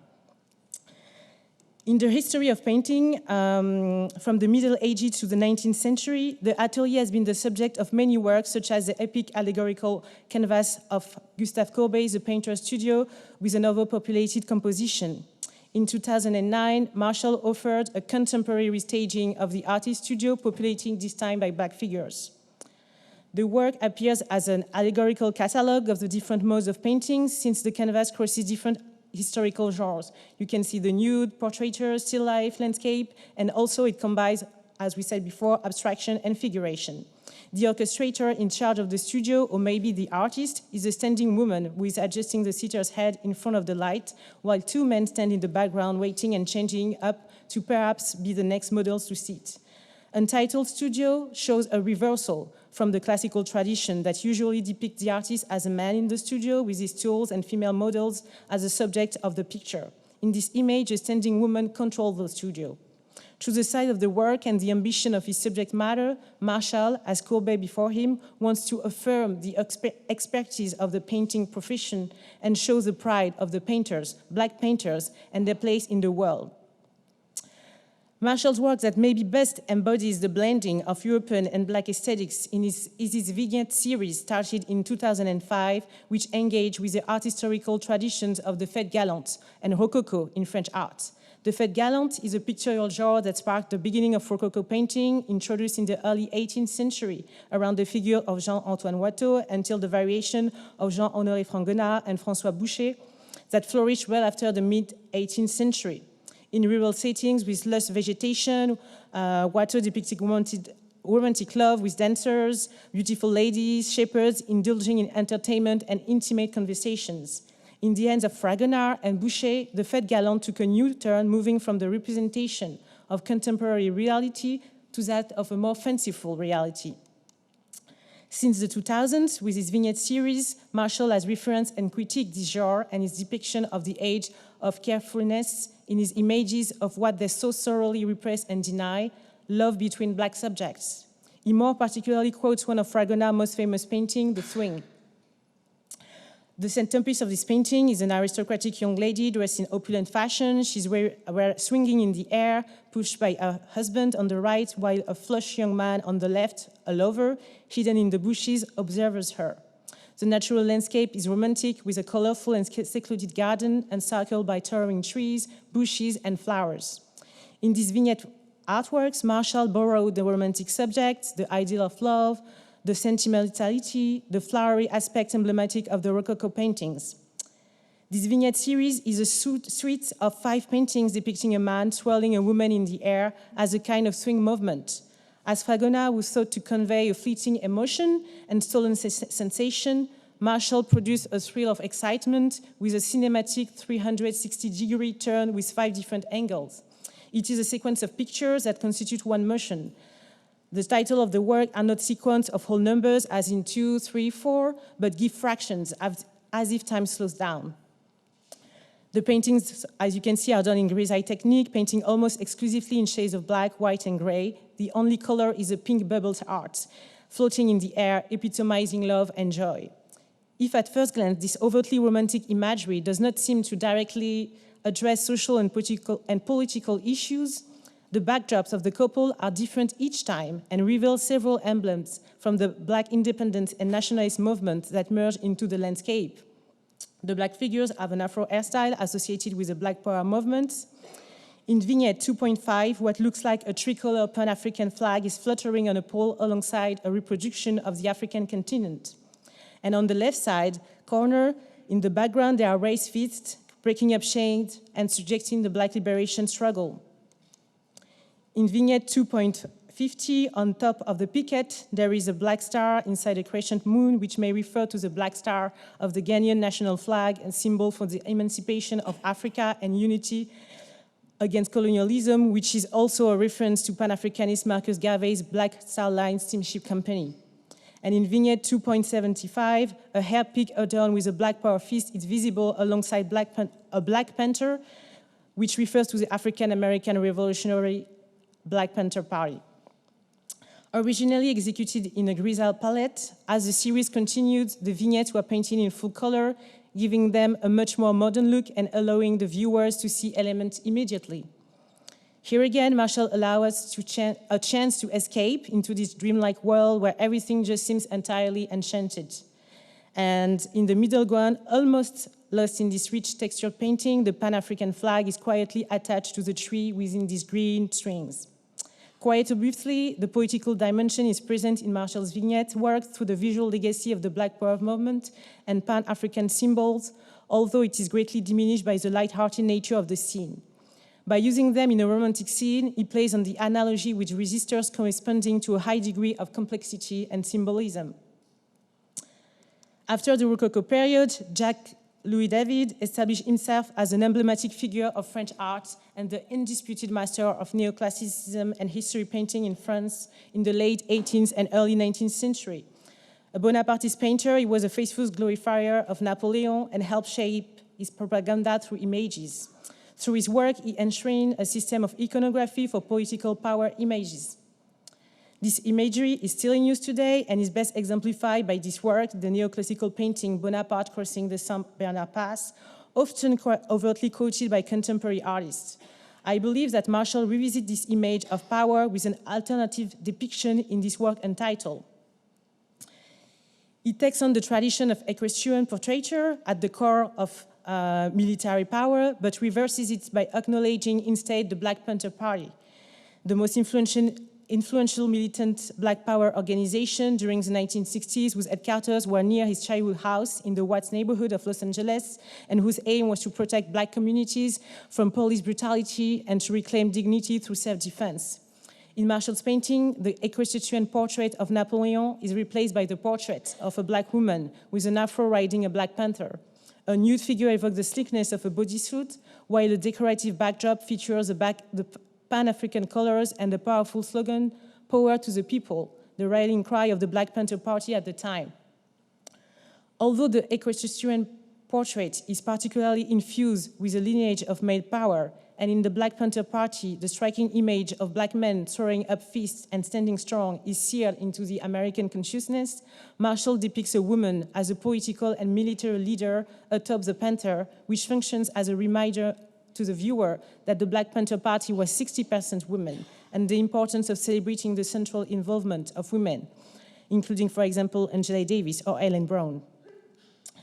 The last of the French neoclassical painter, Jean-Dominique Ingres, invented an unatypical mannerist canon of female beauty with his grand odalisque, which is central to the pictorial tradition of the great masters of all of Western painting, such as Manet with Olympia, who depicted bluntly what the allegorical works of his predecessors concealed.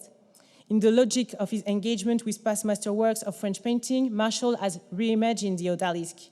I argue that his painting Nude Spotlight engages Manet's Olympia, but revises the trope. His central figure is a nude woman, black and alone, reclining on the bed, partly covered by a bedsheet like Manet's white central figure, but Marshall's nude rests her head on a pillow with her hands casually folded behind it. In Marshall's work, Manet's maid, Laure, became an archetypal black woman in her own interior bedroom space, looking away from the viewer, lost in her own thoughts. The bedroom is obscured except from the spotlight that highlights the female body's black skin, contrasting with the whiteness of the sheet. In the 1990s, artist and critic Lorena Grady wrote an essay titled "Olympia's Maid, Reclaiming Black Subjectivity," where she provided a cultural criticism on the black female body. Regarding Manet's Olympia, she argued that it was the best example of what art historian Judith Wilson called the legions of black servants who loom in the shadows of European and European-American aristocratic portraiture. And that, according to her, Olympia's maid, like all the other peripheral Negroes, is a robot conveniently made to disappear into the background drapery. But Marshall has painted a black female figure as a focal point of interest, and he intensifies the effect of his revision by using the painterly spotlight, thereby bringing to light the traditional exclusion of the black female figure, who usually remains part of the shadow. She's no longer peripheral to the narrative, but the focal point of interest, forcing the viewer to acknowledge her centrality. Marshall has painted the black female nude as well as semi-nude black women on multiple occasions, revisiting the trope while celebrating the black female body in different settings, as you can see on a sofa or on a beach towel.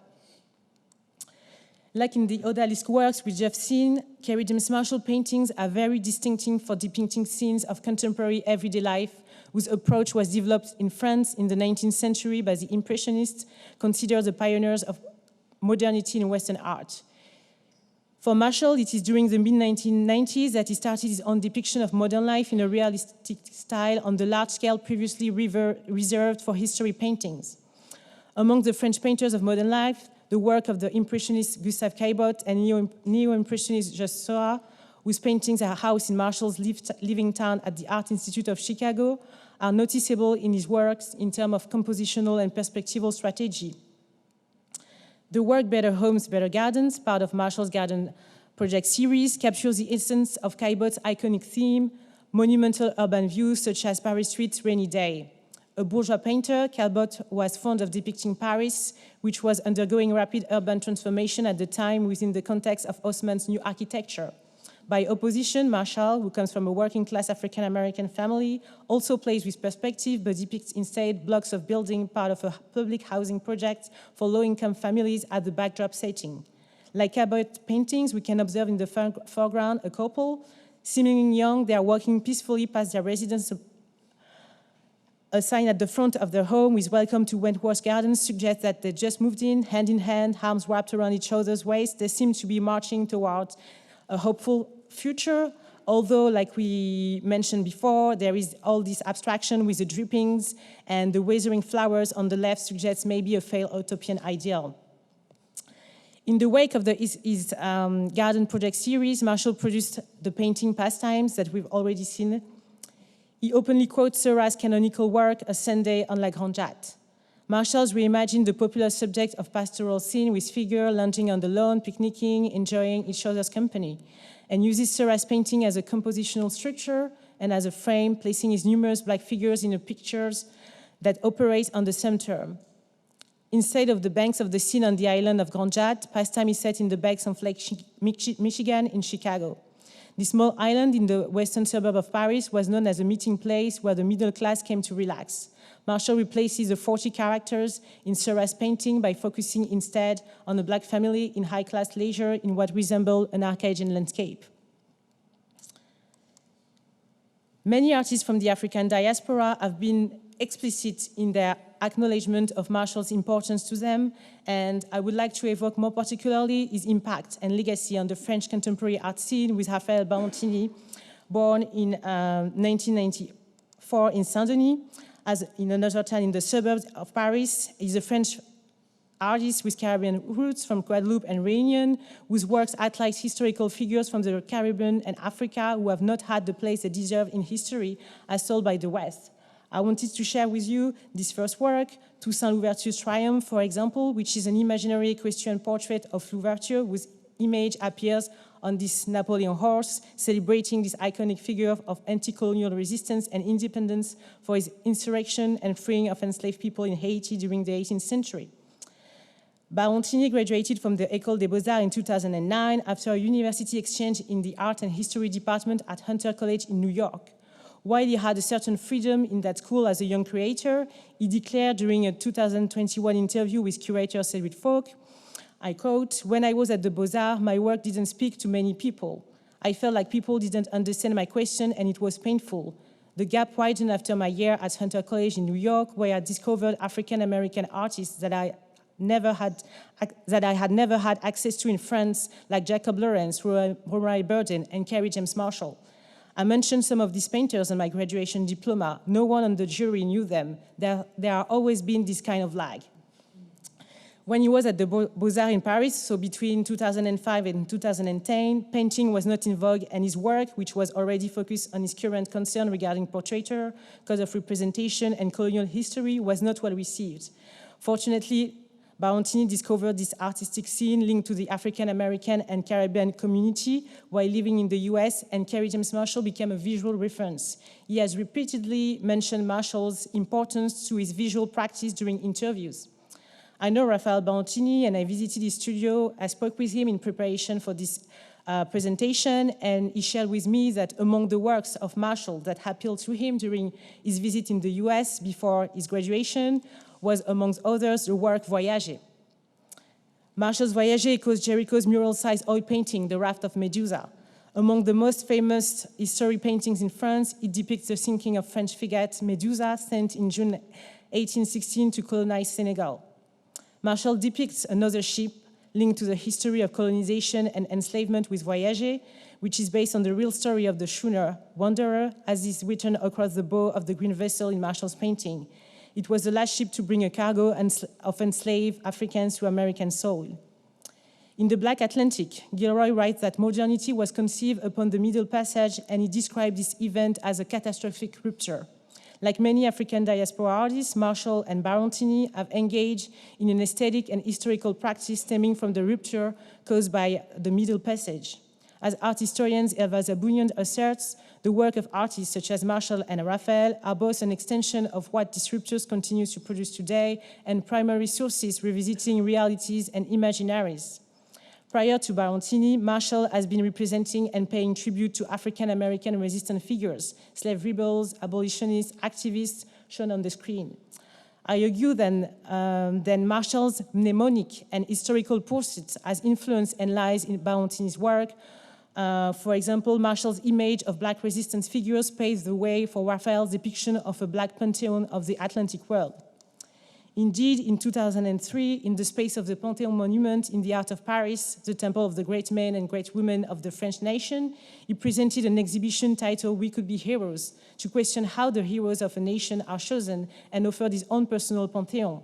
While Marshall adopted a practice of painting on loose and unstraight canvases hung from grommets, thereby creating a portable muralism, Barontini has been aging unstraight canvases with fringe and no frames, creating banners or flags often activated during performances.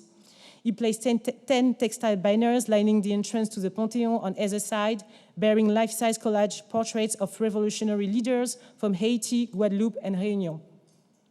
For his portrait, he selects faces from ethnographic collections, and he assembles them with other elements, creating images that liberate Black subjects objectified by the colonial lens and its projections. Among the banner's portrait in the Panthéon, Sanité Belair, who's on the right, was an emancipated slave who fought with Toussaint Louverture's troops as a sergeant in the Haitian Revolution. There is almost no representation of her. Barontini uses an ethnographic image for a face, but reverses the exotic gaze by adorning her with a Napoleonic military costume and extract from West African masks. As Marshall works with Nat Turner, Barontini depicts also his freedom fighter holding triumphantly her weapon in her hands through the portrait of Solitude. As a heroine in Guadeloupe, she fought Napoleon's troops in 1802 while she was pregnant.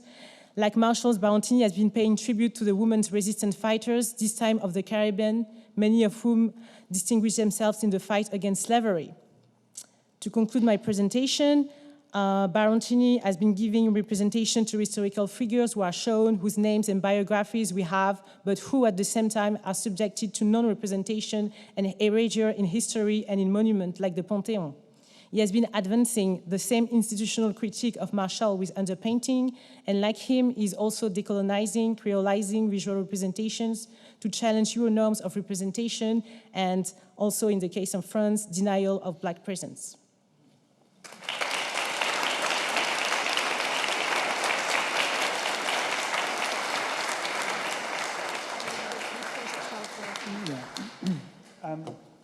If you'd like to come and sit here, I'll sit a little bit away from you. Well, first of all, thank you, the three of you, for such extraordinary presentations. By the way, I've asked Tamar to help chair if my voice cracks up again. But we've only got 17 minutes, so although I do have... Well, the first thing I'd like just to ask is if any of you have questions for any of the others of you, and then I want to open it straight up to questions because we have limited time. We've got to break for lunch at 12:30. Maybe we open it up straight away. Okay, so the lights are quite intense, but Andrew, and are we waiting for microphones for... Right, so wait for the microphone, please, before, and just to show who's going to be next. Don't be shy. Okay, so first of all, Andrew.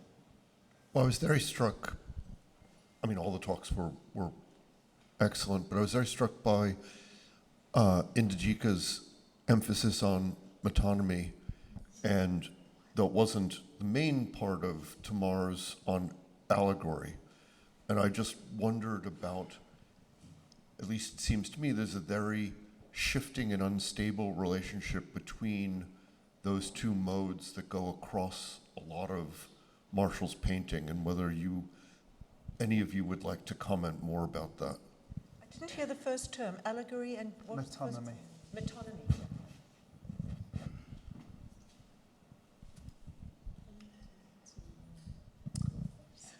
Tough one to begin with.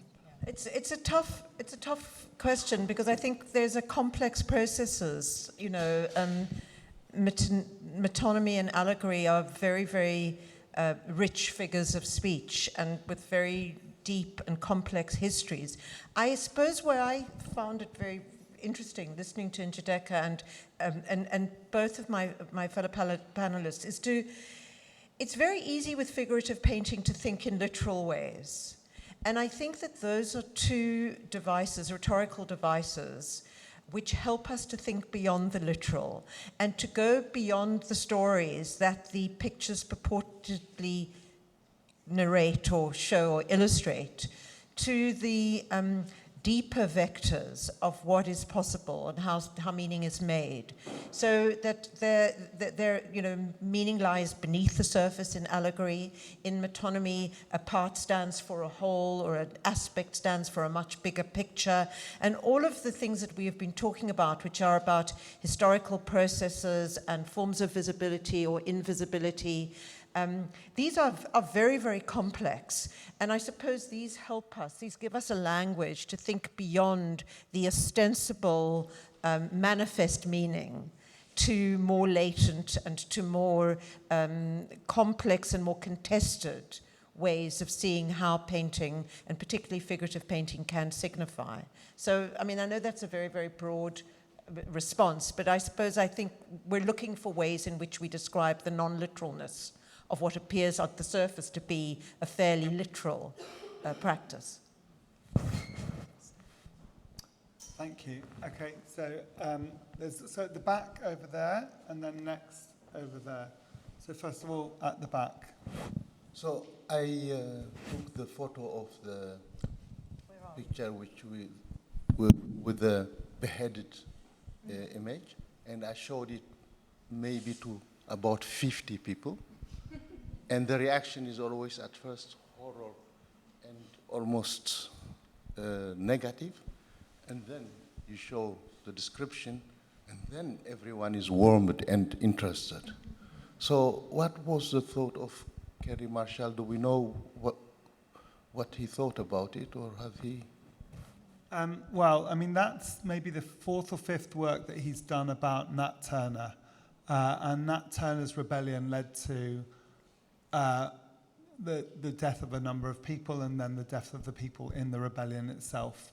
But that's, as Tamar was describing in that particular work, that's a sort of an imagination of Nat Turner.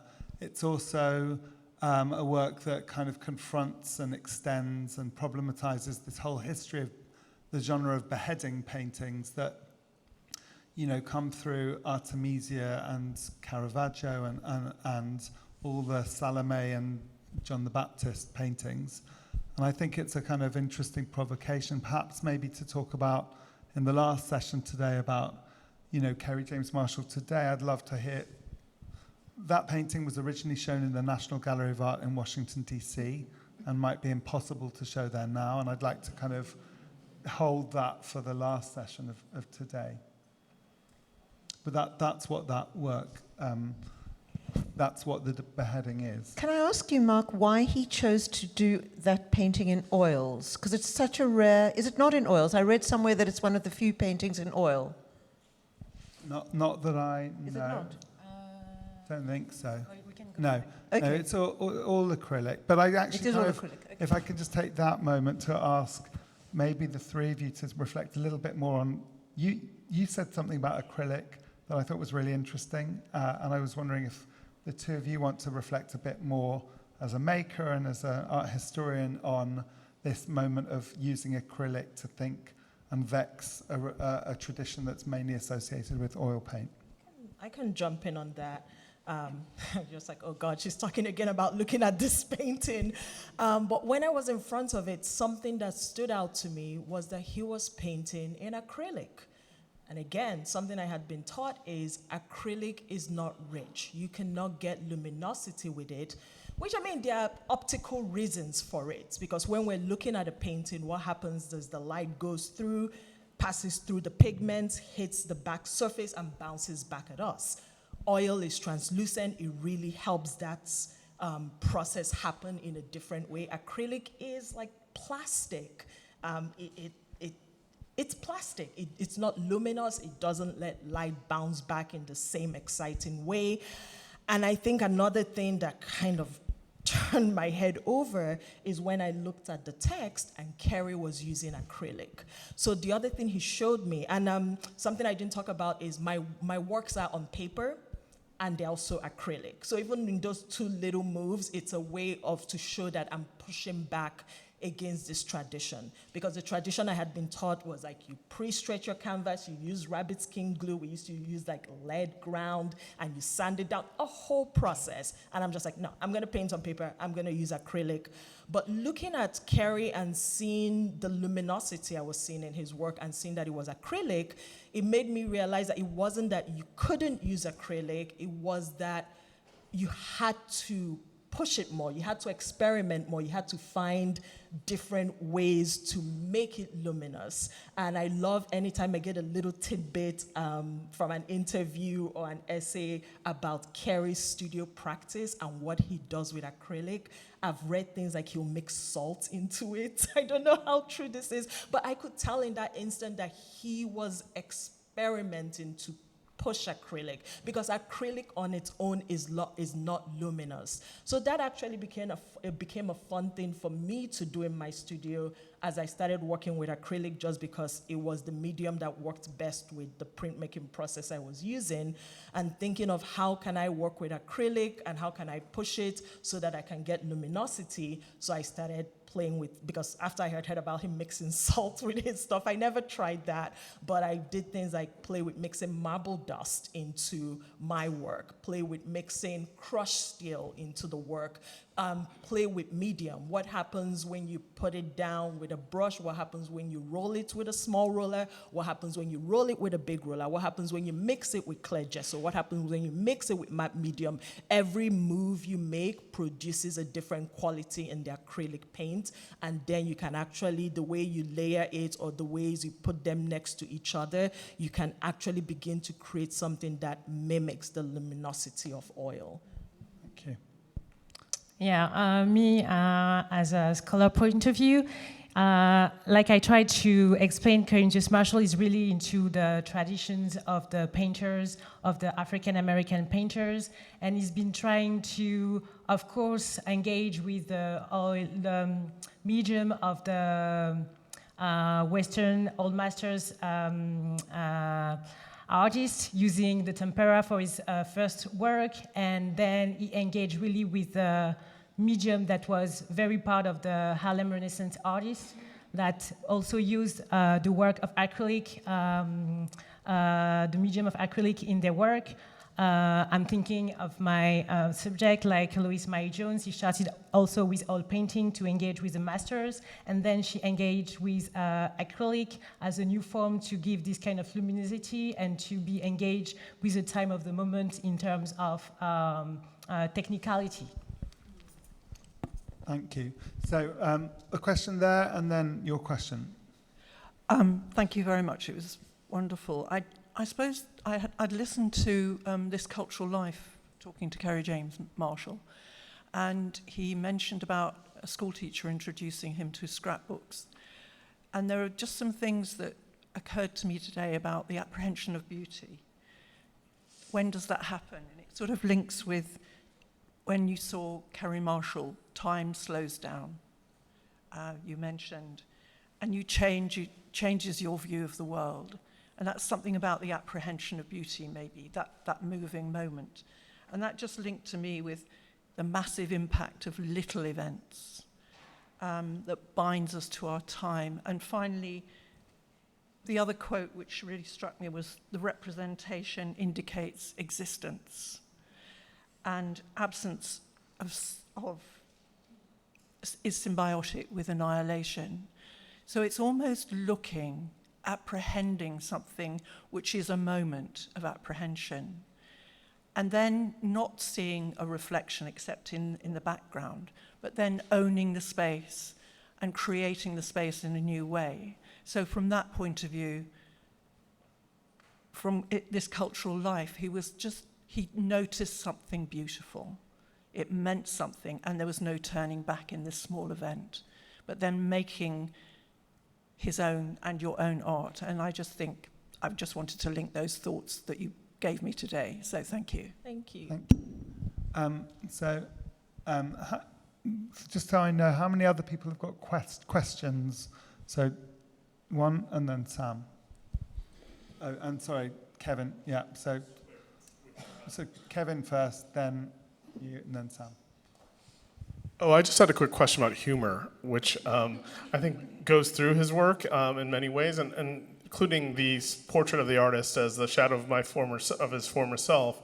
I wonder how you reconcile humor with the darkness, as it were, in the painting, and what he's thinking through, even in terms of blackface. Well, it's such an interesting observational question. I mean, I think humor is a very dark thing.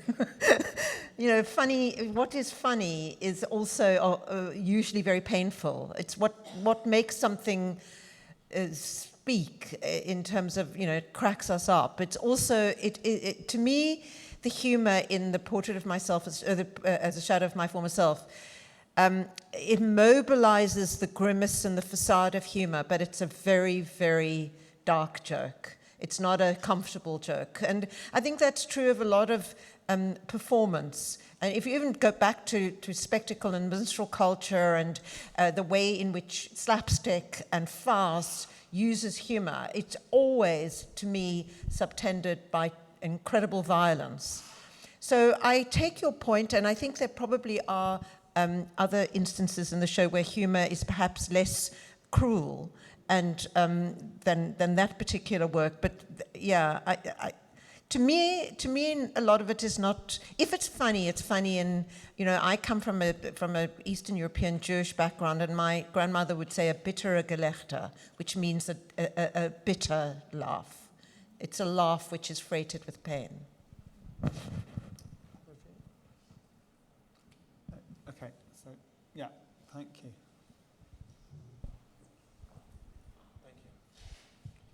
All right. Oh, goodness. So I don't necessarily have a question, but it's more so an observation as I was listening to all of you go through your review of Kerry's work. And I thought it was interesting, and it's so fitting that we have the painting of the studio up there as a point of departure. Because as you guys highlighted that the paintings or the subjects are painted in black, but you know, I'm also a painter, and like they're painted in different temperatures of black, you know what I mean? And so when you think about like the subjects in those paintings, right? And the reason I think about the studio painting is the red drips, right? Because it highlights the artifice of it all, right? Like the person making it becomes very, very meta.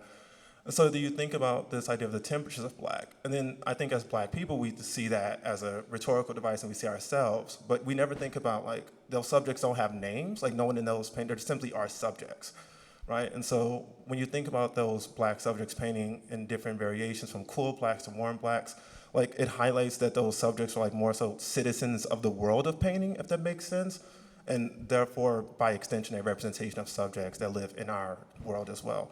And I thought like that red drip, as simple as it is, highlights all of those things, like where those paintings, where those subjects live, how they occupy, and the things that are built around them in color relativity.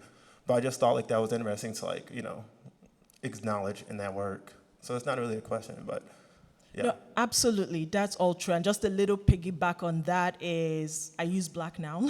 And once you start using it, it's such a range, like you were saying. And I've read an interview with Kerry where he talks about this. Like there's Mars black, there's carbon black, ivory, yeah, bone black. And each one has, and like when I paint now, like I know when to use Mars black and when to reach for carbon. And I think, again, once I started looking at him and started experimenting with black, because I literally had never touched it, just seeing there's this range. And even within his work, there really could be a whole discussion about the range of black in Kerry's work. And again, like him, he has these moves. I love how confident he is and how he shows it in his work. But every once in a while, he does these paintings where it's a lot of black, and you see this play on the range of what he can do within this small value. It's really beautiful to behold.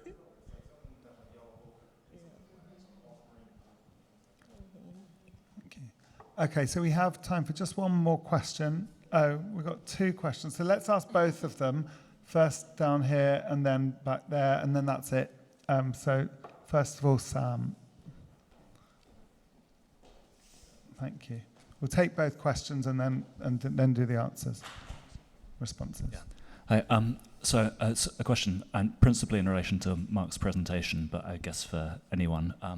Is I suppose, given Kerry's exploration of quite an citation of quite a range of historical modes, and also the coexistence within a lot of his paintings of a real range of painterly languages, to what extent do you think it's appropriate to see him within a postmodern tradition of artistic practice, or perhaps more fruitfully, to what extent does his work trouble a lot of our understandings of postmodern painting and postmodern art?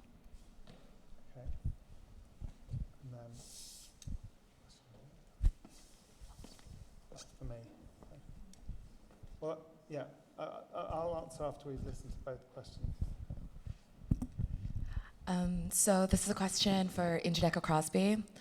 As an Igbo woman, I'm just getting to understand the power and effectiveness of implicit communication.